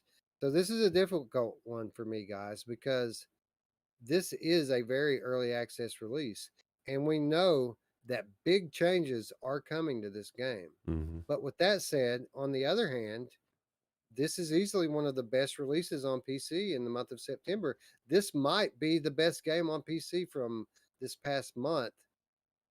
Should we be including it in this month's discussion, or should we be waiting until it comes into full release? I think we should wait, and this is why. Because as soon as I saw the list, my first thought is like this is as amazing as this game is like all the beef of it that we know is coming isn't there, right? There's no story. Even if there's not a story based. Half the characters aren't there. You know, the enemies. They're just it's very basic. And it's gonna be so good when it's done. I think that's when you're gonna want to have the conversation about this game because it could very well be the game of the year at that point. I don't know, but right now I think there's just too it's just too much of a it's just not full-fledged, it's not finished, I guess. Eric, there are very notable voices in our community, well, in the VR community at large, saying that this might be the first VR game that they've ever played that has given them everything that they've ever asked for. But it's early access. There's so much more coming. Where do you stand on this? Yeah, this is a tough one. This game is great, but it's not done. It's not finished. So it's tough to say. But here's a question, I guess. Do we consider it a 2022 game of the year? Because we're not going to talk about this in 2021 again. because they're not going to be ready in 2021. So that means you're taking it all the way out of this year. So if you can still consider it a game of the year for next year, if it does get finished and come out of early access next year, then I would say wait, because it's not ready. This game is not ready. It would not win game of the year on its own right now, but it does have a good chance maybe in 6 months to 10 months from now. Okay, well, let's carry that sentiment and that discussion into the next title, because I think everything that we just said about Legendary Tales also applies to Forewarned, It looks like which came someone's 2 been days later on September 10th from Dream Byte Games. Here we have another very popular PCVR release from the month of September, which also happens to be in very early access. And as much as Legendary Tales has been updated, I think Forewarned might be getting even more frequent updates at this point and promising more down the road. So, is there anything, Eric, that you just said about Legendary Tales that doesn't apply to Forewarned? No, I think it's same boat. I don't think this game will be done this year, but I think it's definitely coming. And the amount of talk and the VR, I have not played this one yet, so it's tough for me to say. But the amount of talk that and people that have played it that I respect in the VR world and what they're saying about it, it sounds like when this thing does get completely finished, it's going to be an amazing game, and I can't wait to try it. How do we get Gamer Chick in there with us? Oh Because that's what yeah. I want. I want my Gamer Chick moment that we didn't really get to have in the Phasmophobia. Because Eric did buy me this copy today of this game. I'm assuming you have it as well, Wes. Where we Yeah, yeah, tripling it up. yeah. And this is one that I'm actually looking forward to playing. And when I look down the list of PCVR titles for September, this is the only one that I don't have any time in. So I would basically be voting off of what other people say, and other people love it. So, I mean, again, a very difficult decision whether we keep it or not. Um, we've got a hell of a decision in front of us here. Yeah, yeah, definitely. Well, I'll tell you what. I am looking forward to checking it out. I think this one kind of is a little bit more has a little bit more mystique to me than Phasmophobia. It's Egyptian. I don't normally go into Egyptian tombs. Not that I'm normally going into haunted houses either. But yeah, it definitely looks cool. From there, 5 days later, we got Table of Tales, The Crooked Crown, coming from 10 Man Games, September the 15th. A story driven tabletop RPG game, single player. Uh, if you like playing Demio in skirmish mode, you're going to love Table of Tales The Crooked Crown, because it's that same kind of action, only with a tremendous, amazing storytelling element. Roots, this game is not early access, is it? This is a finished product, polished and awesome. Yeah, it was even better than the original, which I didn't know could exist. The PSVR version I played. Now I haven't. I need to try this on the PS5. As far as I know, it could look as amazing as it does on the PC. But yeah, this is a full fledged story. So much depth to it, mechanics, and it's a game that I think is a must play if you like you said if you like this type of game or Demio. The skirmish mode, and talk about narrator. The This Raven was amazing as well. I think I'm seeing a pattern here with Mm. Ravens. They just need to put a Raven in every game, right? So Nevermore. That's what I say. Eric, Table of Tales certainly deserves its place on this list, doesn't it? Absolutely. I was wowed by this game. I mean, and I had heard you guys talking about this game for, years now, and I just never got it. You know what I mean? And I'm like, yeah, okay. But even when I got my PS5 and my PSVR, it's not something I ran out to go get and play. When I played it, I was floored, man. This game is everything you guys said it was, and I loved it. Loved it. Can't, I have not been back yet, but it's on my list of ones that when I get a break, I'm going into it. Yeah, one of a long list of great PCVR titles that launched in September. and catching a break if we do decide to shorten the list here. All of a sudden, this one looks way better. Um, Mm-hmm. but we move on to Clash of Chefs. We already talked about it. Released on September 16th from Flat Hill Games. It's the same game on PC that it is on Quest, but it's not going to reach its audience on PC the way it will on Quest. So even though it's the same game, I really don't hold it in as high esteem on PC as I do on the standalone unit. Uh, is that flawed, Eric? Is that flawed logic, Eric?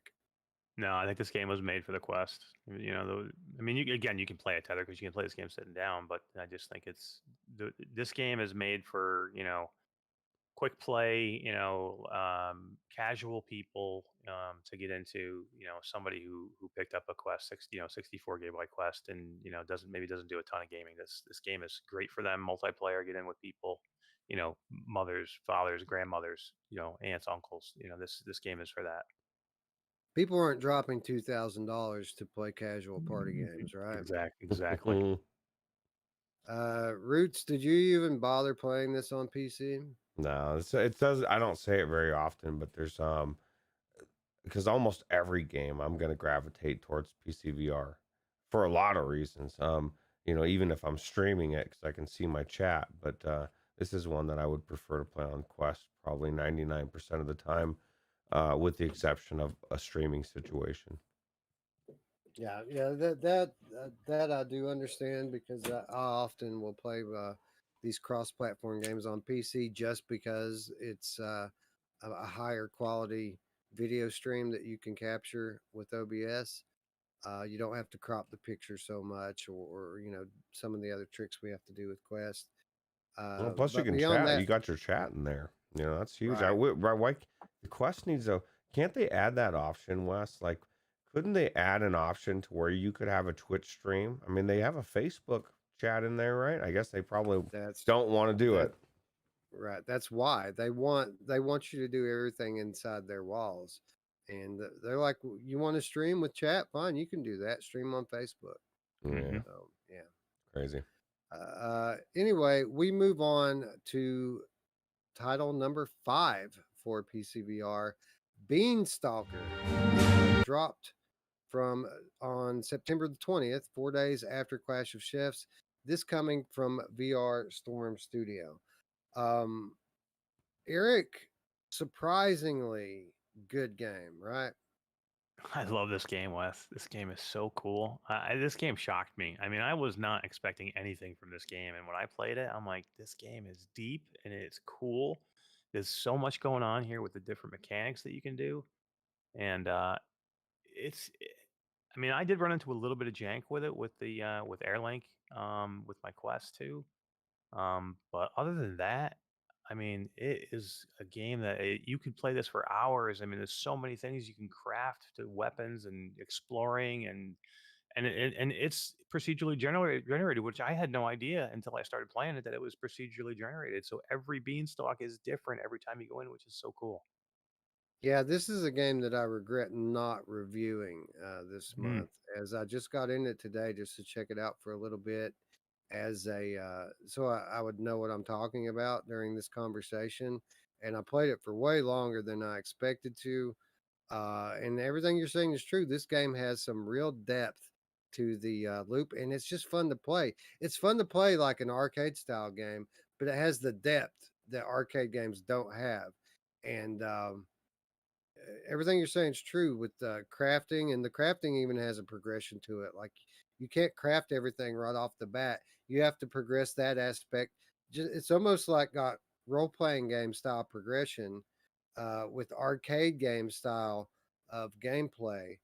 Um, I would say that this would probably be my game of the month if it weren't for the fact that we have to be consistent, and this is an early access title that while it has an amazing gameplay loop and is beautiful, it does suffer from a little bit of performance issues. It's a little rough around the edges. Uh, but Roots, I mean, if we're not going to let Legendary Tales come through, and we're not going to let Forewarned come to the final decision, how can we let Beanstalker? Yeah, absolutely. I went to the Steam and was just reading some of the reviews, and everybody had good things to say, and almost everybody was saying the same thing, that they're adding more and that it's not finished, but they've enjoyed the hell out of it. And so that because I was thinking maybe I should get in there because I saw Eric was going in there, and then I saw you were in there, and I thought, I want to play this thing when it's finished because I think it doesn't have it's supposed to have more to it, right? Like more story or something that people were saying is coming. But everybody was raving about it. I mean, there was only 8 reviews, but this is just another thing. People need to get on there and talk about how good this game is, right? It's a very good sleeper title for PC, and I hope that this comes to Viveport Infinity, because this is a game that people will spend a lot of time in. I mean, Roots, you're not going to believe how good this thing is. It's so fun. That'd be really good for the for them, right? They'll get Yeah. their money. Yeah. There's so much here. I mean, the climbing elements are so good. The crafting elements are good. The beanstalk itself is inventive, and the way you got to move through it's so good. I mean, you have grappling hooks. You have these little hook things that you climb with that you see here in the screen. You've got different weapons. You got crossbows. You got shotguns. You've got pistols, and you've got swords, and it's amazing. It really is. Zip I'm just lines. shocked. Yeah, zip line. I forgot about the zip lines, man. Who doesn't want zip lines? That's right. And Roots, when you're climbing this thing up, the whole point of climbing these beanstalks is to collect elements and items for crafting. And it's not like generic, you find something and then you go put them together and craft with it. You find iron ore, which you take to your stove and and put it in the smelter to make iron ingots out of it. Then you take that more refined element to your crafting table, where you follow your recipe book and you put all the elements on the crafting table. Then you grab your hammer and hammer out your item that you're crafting. It's fun to craft, and I generally don't like that sort of thing in VR Yeah. games, but it's fun here. Well, it looks crazy. It looks like as you're looking up at this, the insane amount of that beanstalk. Now, can you ever get to the top, or is this like or do we know anything more about that, or is it You you can get to the top. It's something that you take in stages, though. You're not going to start and then make your way up to the top. This takes place over multiple days, so you'll take part of the beanstalk.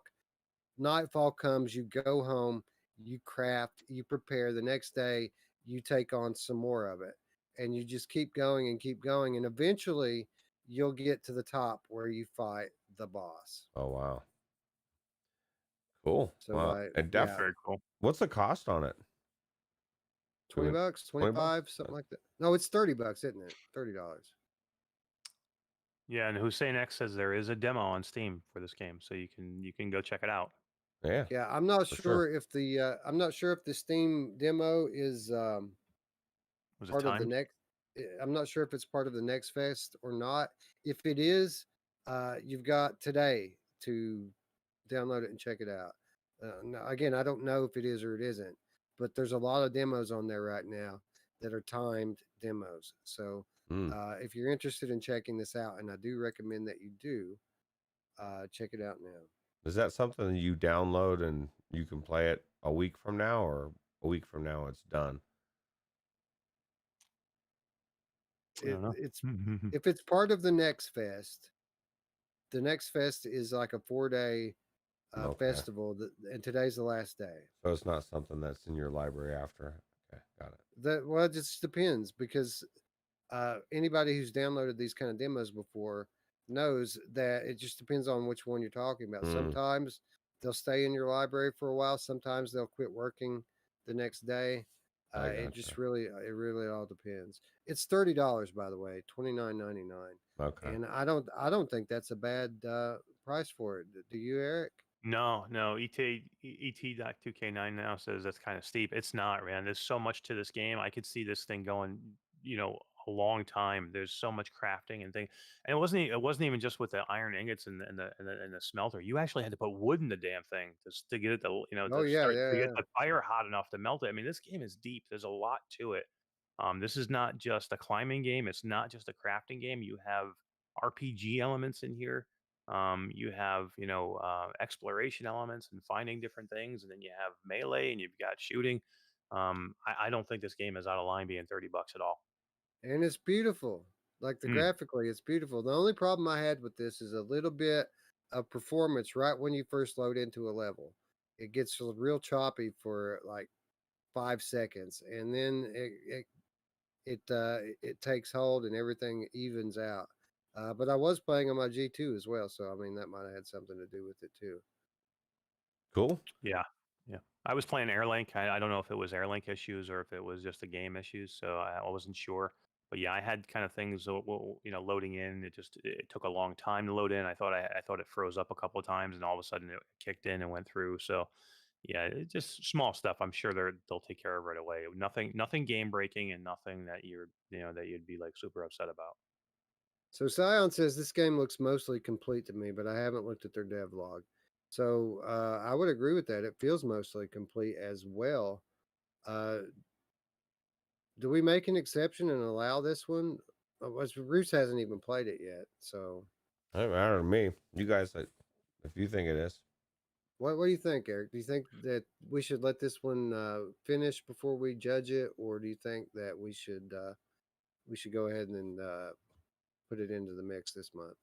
I mean, I didn't play Forewarned yet, but if it's as early and still being worked on as what I hear, this game is definitely the more polished out of the three games. If you're talking about early access, so this would be the only one I would probably even consider to bring in now, because it does seem like there's a whole game here. I mean, the elements are all here. So if anything, if they're adding anything to this, I think if they're fixing, patching, um, the gameplay is already here with this. I don't know what more they could do besides add more, just more things to it.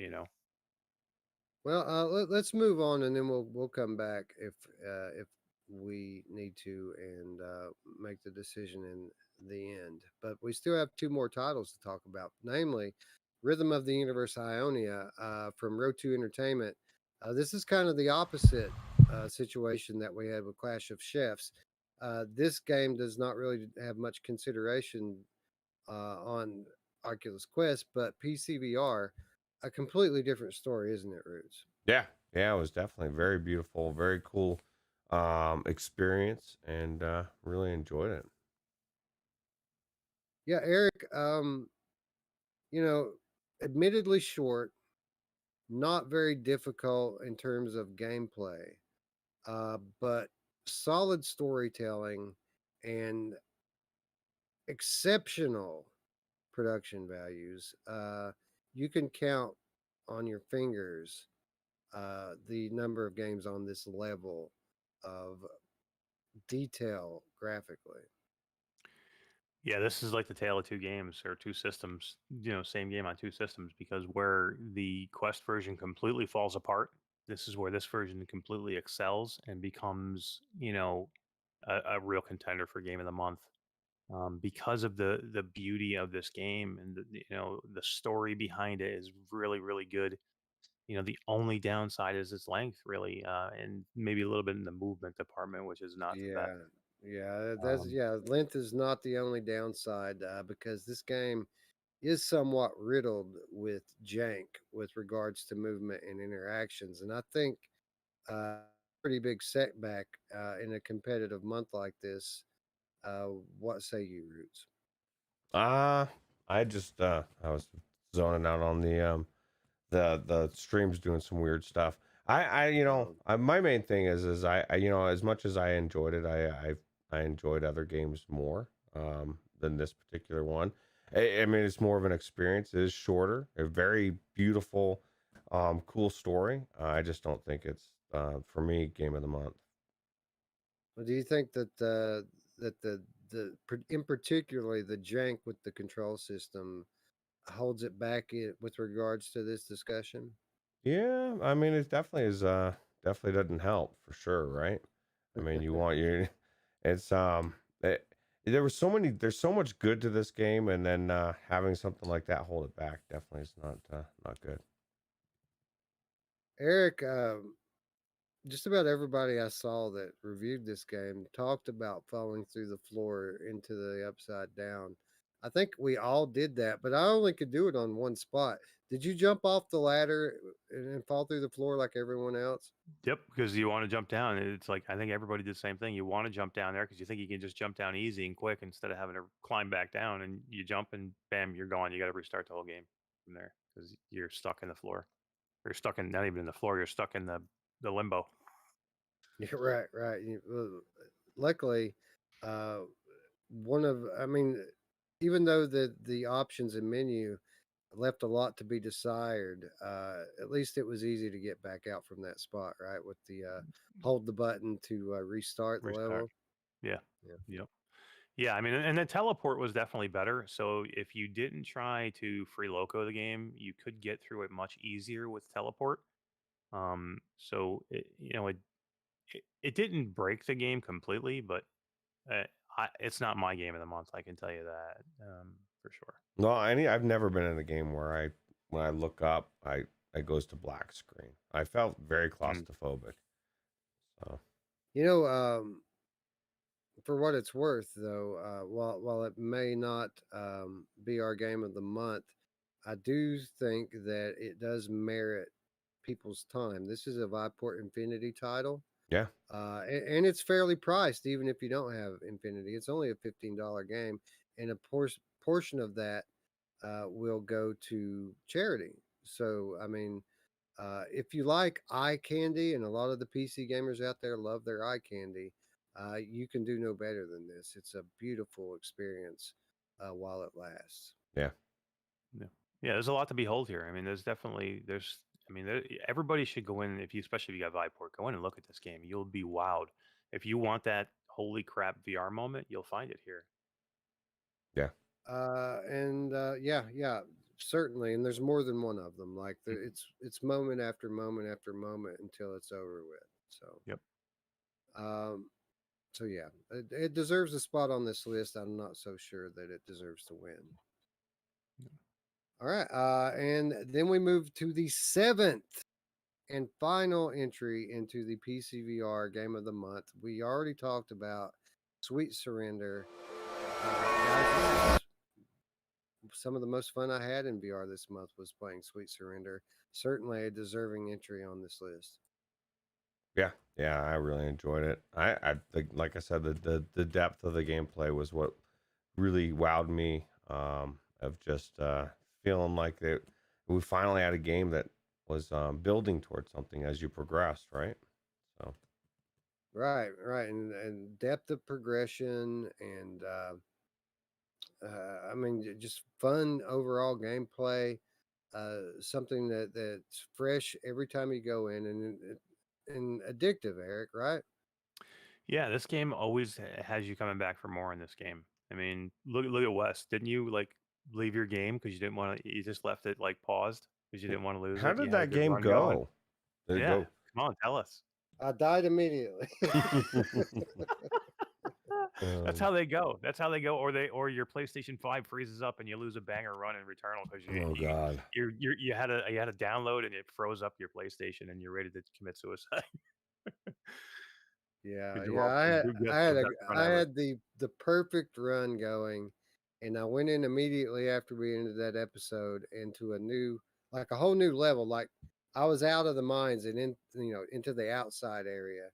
And Eric, I remember you asking me if I had made it outside, and I assumed what you meant by that is that you had beaten the game. Did you beat the game, or were you just asking me if I made it out of the mines? Yeah, I just didn't know if you had gotten that level where you get to the rooftops and you're in the alleyways and stuff. I didn't know if you had made it out to there because it's not easy just to get to that point. I didn't even know how. I didn't ever beat the game, so I don't even know how far it goes after that. Yeah, that's the slums, and Yeah, the slums. Yeah. judging by the map, that's two of about 8 or 10. So like, we have a ways to go in this one still yet. Yeah, there's a lot to Uh, this game. There's a lot to this game. Roots, did you make it to the slums? I don't think I did actually. My problem was I ran into that one teleporter bug where I died so many times. I think I got frustrated and then was like, but I think they fixed that bug since then. Once you get out of the mines, you come into these enemies that have all of this advanced weaponry, and you can just kill them and pick up their guns. And they have sniper rifles Oh and wow. shotguns and like friggin' grappling hooks. I mean, like so much weaponry you can play in this thing, and it really adds a lot. But with that said, the number of enemies that you face once you get up there is drastically increased, and it is not easy at all. Yeah, it's crazy. Maybe that's why they nerfed it. Well, hopefully they didn't nerf it. Yeah.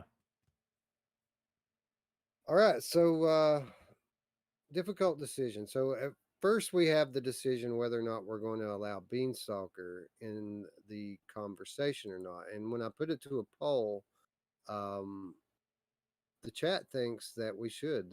Now it's close. It looks like one vote was the difference, but the majority of the people in the chat think that Beanstalker should be considered this month. That it's, I guess, close enough to complete to be added on the list Well, right now. well, you guys played it, so if you think it should be on the list, then and they do as well, I say we put it on there. What do you think, Eric? I think it's close, but yeah, I think there's definitely more of a game there than the other two. I think it's, I mean, you can complete this whole game. There's a start and finish to this game, and then with Legendary Tales, I don't think this is finished yet. I don't think they're even close. So, that one's definitely a work in progress. And then from what I've heard, I don't have any firsthand knowledge of Forewarned, but from what I heard, the same thing. That game is by far away from finished, and I think they both deserve to have their day, as a completed project. And Beanstalker to me looks like from what I played, it looks like a fairly finished product. All right, so now my problem of not knowing which of the two games that I want to pick as game of the month becomes a problem of not knowing which of the three games that I should pick for game of the month. So let's just start with Roots. Roots, what is your PCVR game of the month? That was, I'm sure everybody knows, Table of Tales. Blown away the first time, blown away the second time. An even better version of the first game, and it's just so deep. There's so much depth to it. It's a 5-year-old game that it doesn't, or how, I guess 3-year-old game. It might as well have been just came out today because it's that deep and that good. So Yeah, probably the highest highs. Well, I don't even know if that's true. Like, I really had fun in Beatstalker. I wish I would have played it more than what I played it today. Eric, what say you? What's your game of the month? Do you know? Man, it's tough. It's tough. I I've gone just in the conversation we've had. I'm thinking here while I'm talking. I've gone back and forth a couple different times.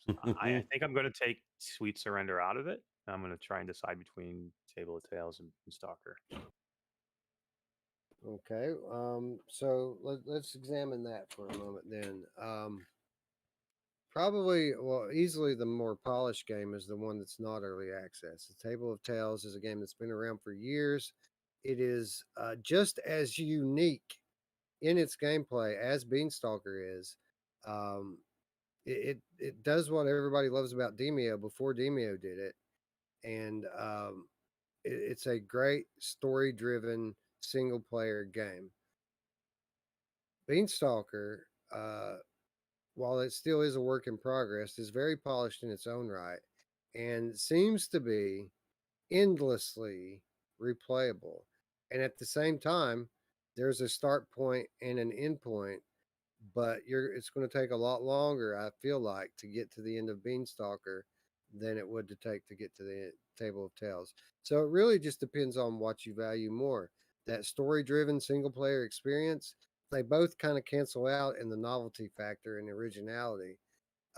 Story driven versus replayable. what do you value more as a game player or as a player rather? Yeah, that's tough. And did you see the sign in Beanstalker that said multiplayer coming? I did see that. That's a good point, and that's probably one good reason why we shouldn't be even Talking like about it. Maybe, talking about maybe we should wait. I mean, that. that was the That was biggest. the thing. Yeah, the people were Yeah. excited about it. That's a huge thing, but it's I just don't know exactly. We all don't know what Beanstalker is going to be. I mean, it's amazing as it is. I need to get in there now. You've convinced me of that. Can you imagine playing that with a friend? It's Oh, going to be My God. nuts. yeah. It's like Windlands with Township Tales with you know uh any kind of almost like any kind of melee cool game. I mean, it's amazing that what that game could be when it's done. I think I'm backtracking now. I'm saying take it out of take it out of there.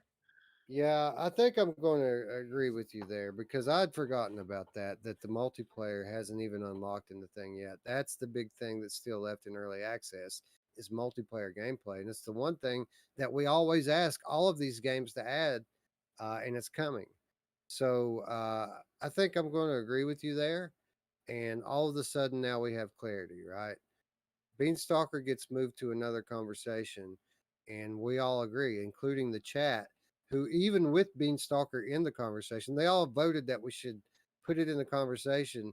And then when we put the poll up there, they all voted for Table of Tales to win. So I'm going to say we strike Beanstalker from the month's list. We kick out all the early access titles, all three of them, and let's be honest, any three of those could have won. They're all very They're good all in good. their current state. Oh yeah. But when we do that, everything becomes crystal clear, and Table of Tales becomes the winner. So, big congratulations to Table of Tales. And for those of you out there saying, congratulations to Table of Tales, like anybody gives a shit what you guys think, maybe you should go read the In Dreams September recap newsletter that they tweeted out today with a big thank you to yours truly and both of my friends here for picking Fract as the game of the month last month. And I'll just a quick reminder you guys in the chat really were the deciding factor in that conversation because we were all over the place last month with PlayStation VR. We didn't know what to pick. The chat was the deciding factor, and and we got big recognition today from In Dreams publicly.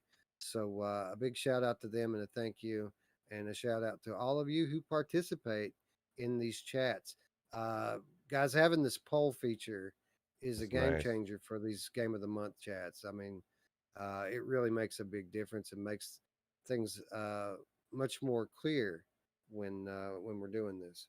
Yeah, absolutely. I can't believe Eric trashed Fract so bad. Oh, no, just kidding.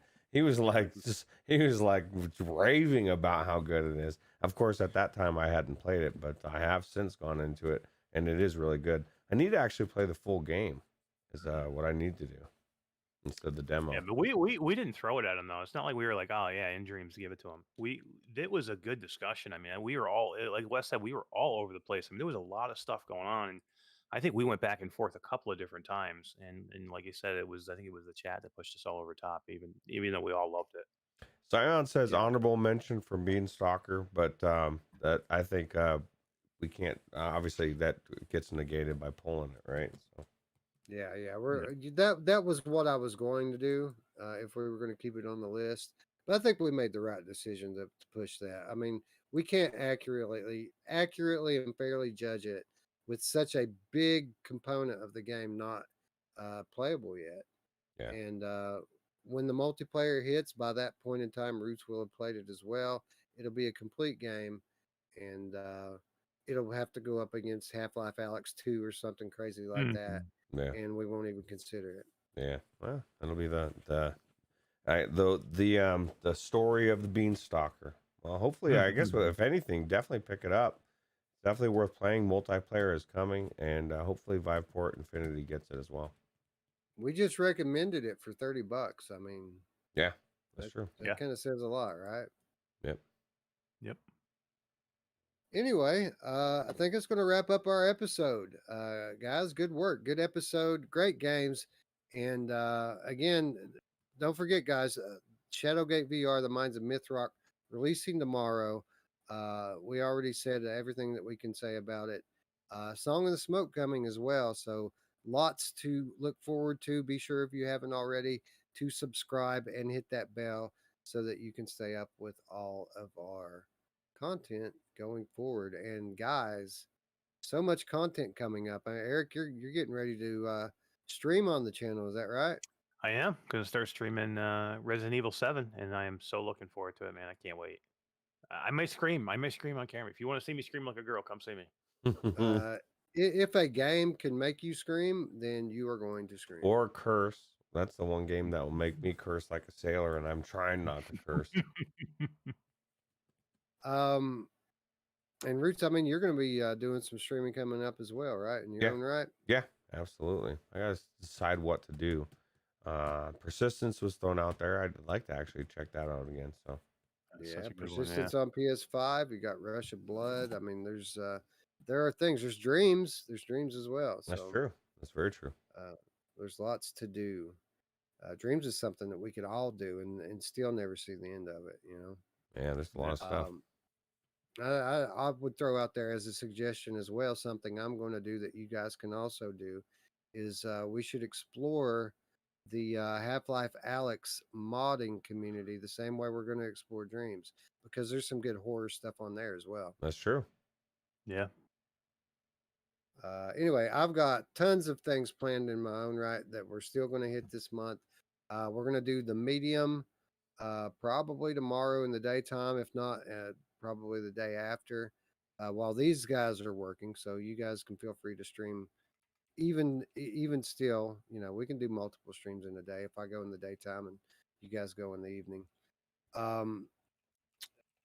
quick reminder for those of you who have not joined the Oculus Quest 2 community, there's a link for that in the description as well. And it looks like we're going to go on Tuesday, right, Eric? I'm going to be a guest on Eric's weekly live chat, and I think we're going to do that this week, right?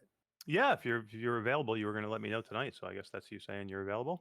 Yeah, I think I'm going to be available. Yes. Yeah, if that's the case. Yeah, either this Tuesday. It sounds like this Tuesday. If not, we'll do it the following Tuesday. But yeah, I mean, we're going to do it. We're going to talk about. We're going to find out what Wes's top 10 horror games are for the Quest and for the PC VR. Well, right. I'm thinking we should limit it to Quest, and the reason being, because of your group, for one. Not just that, but we're going to have a lot of overlap. True. Most of the games that are great on PC are on the Quest, and the stuff that's on PC that's not on Quest really isn't all that great. Not many of them. Yeah. So I'll leave it up to you. We can go that route if you want to, but we're going to be repeating ourselves a lot if we do. Yeah, that's true. That's true.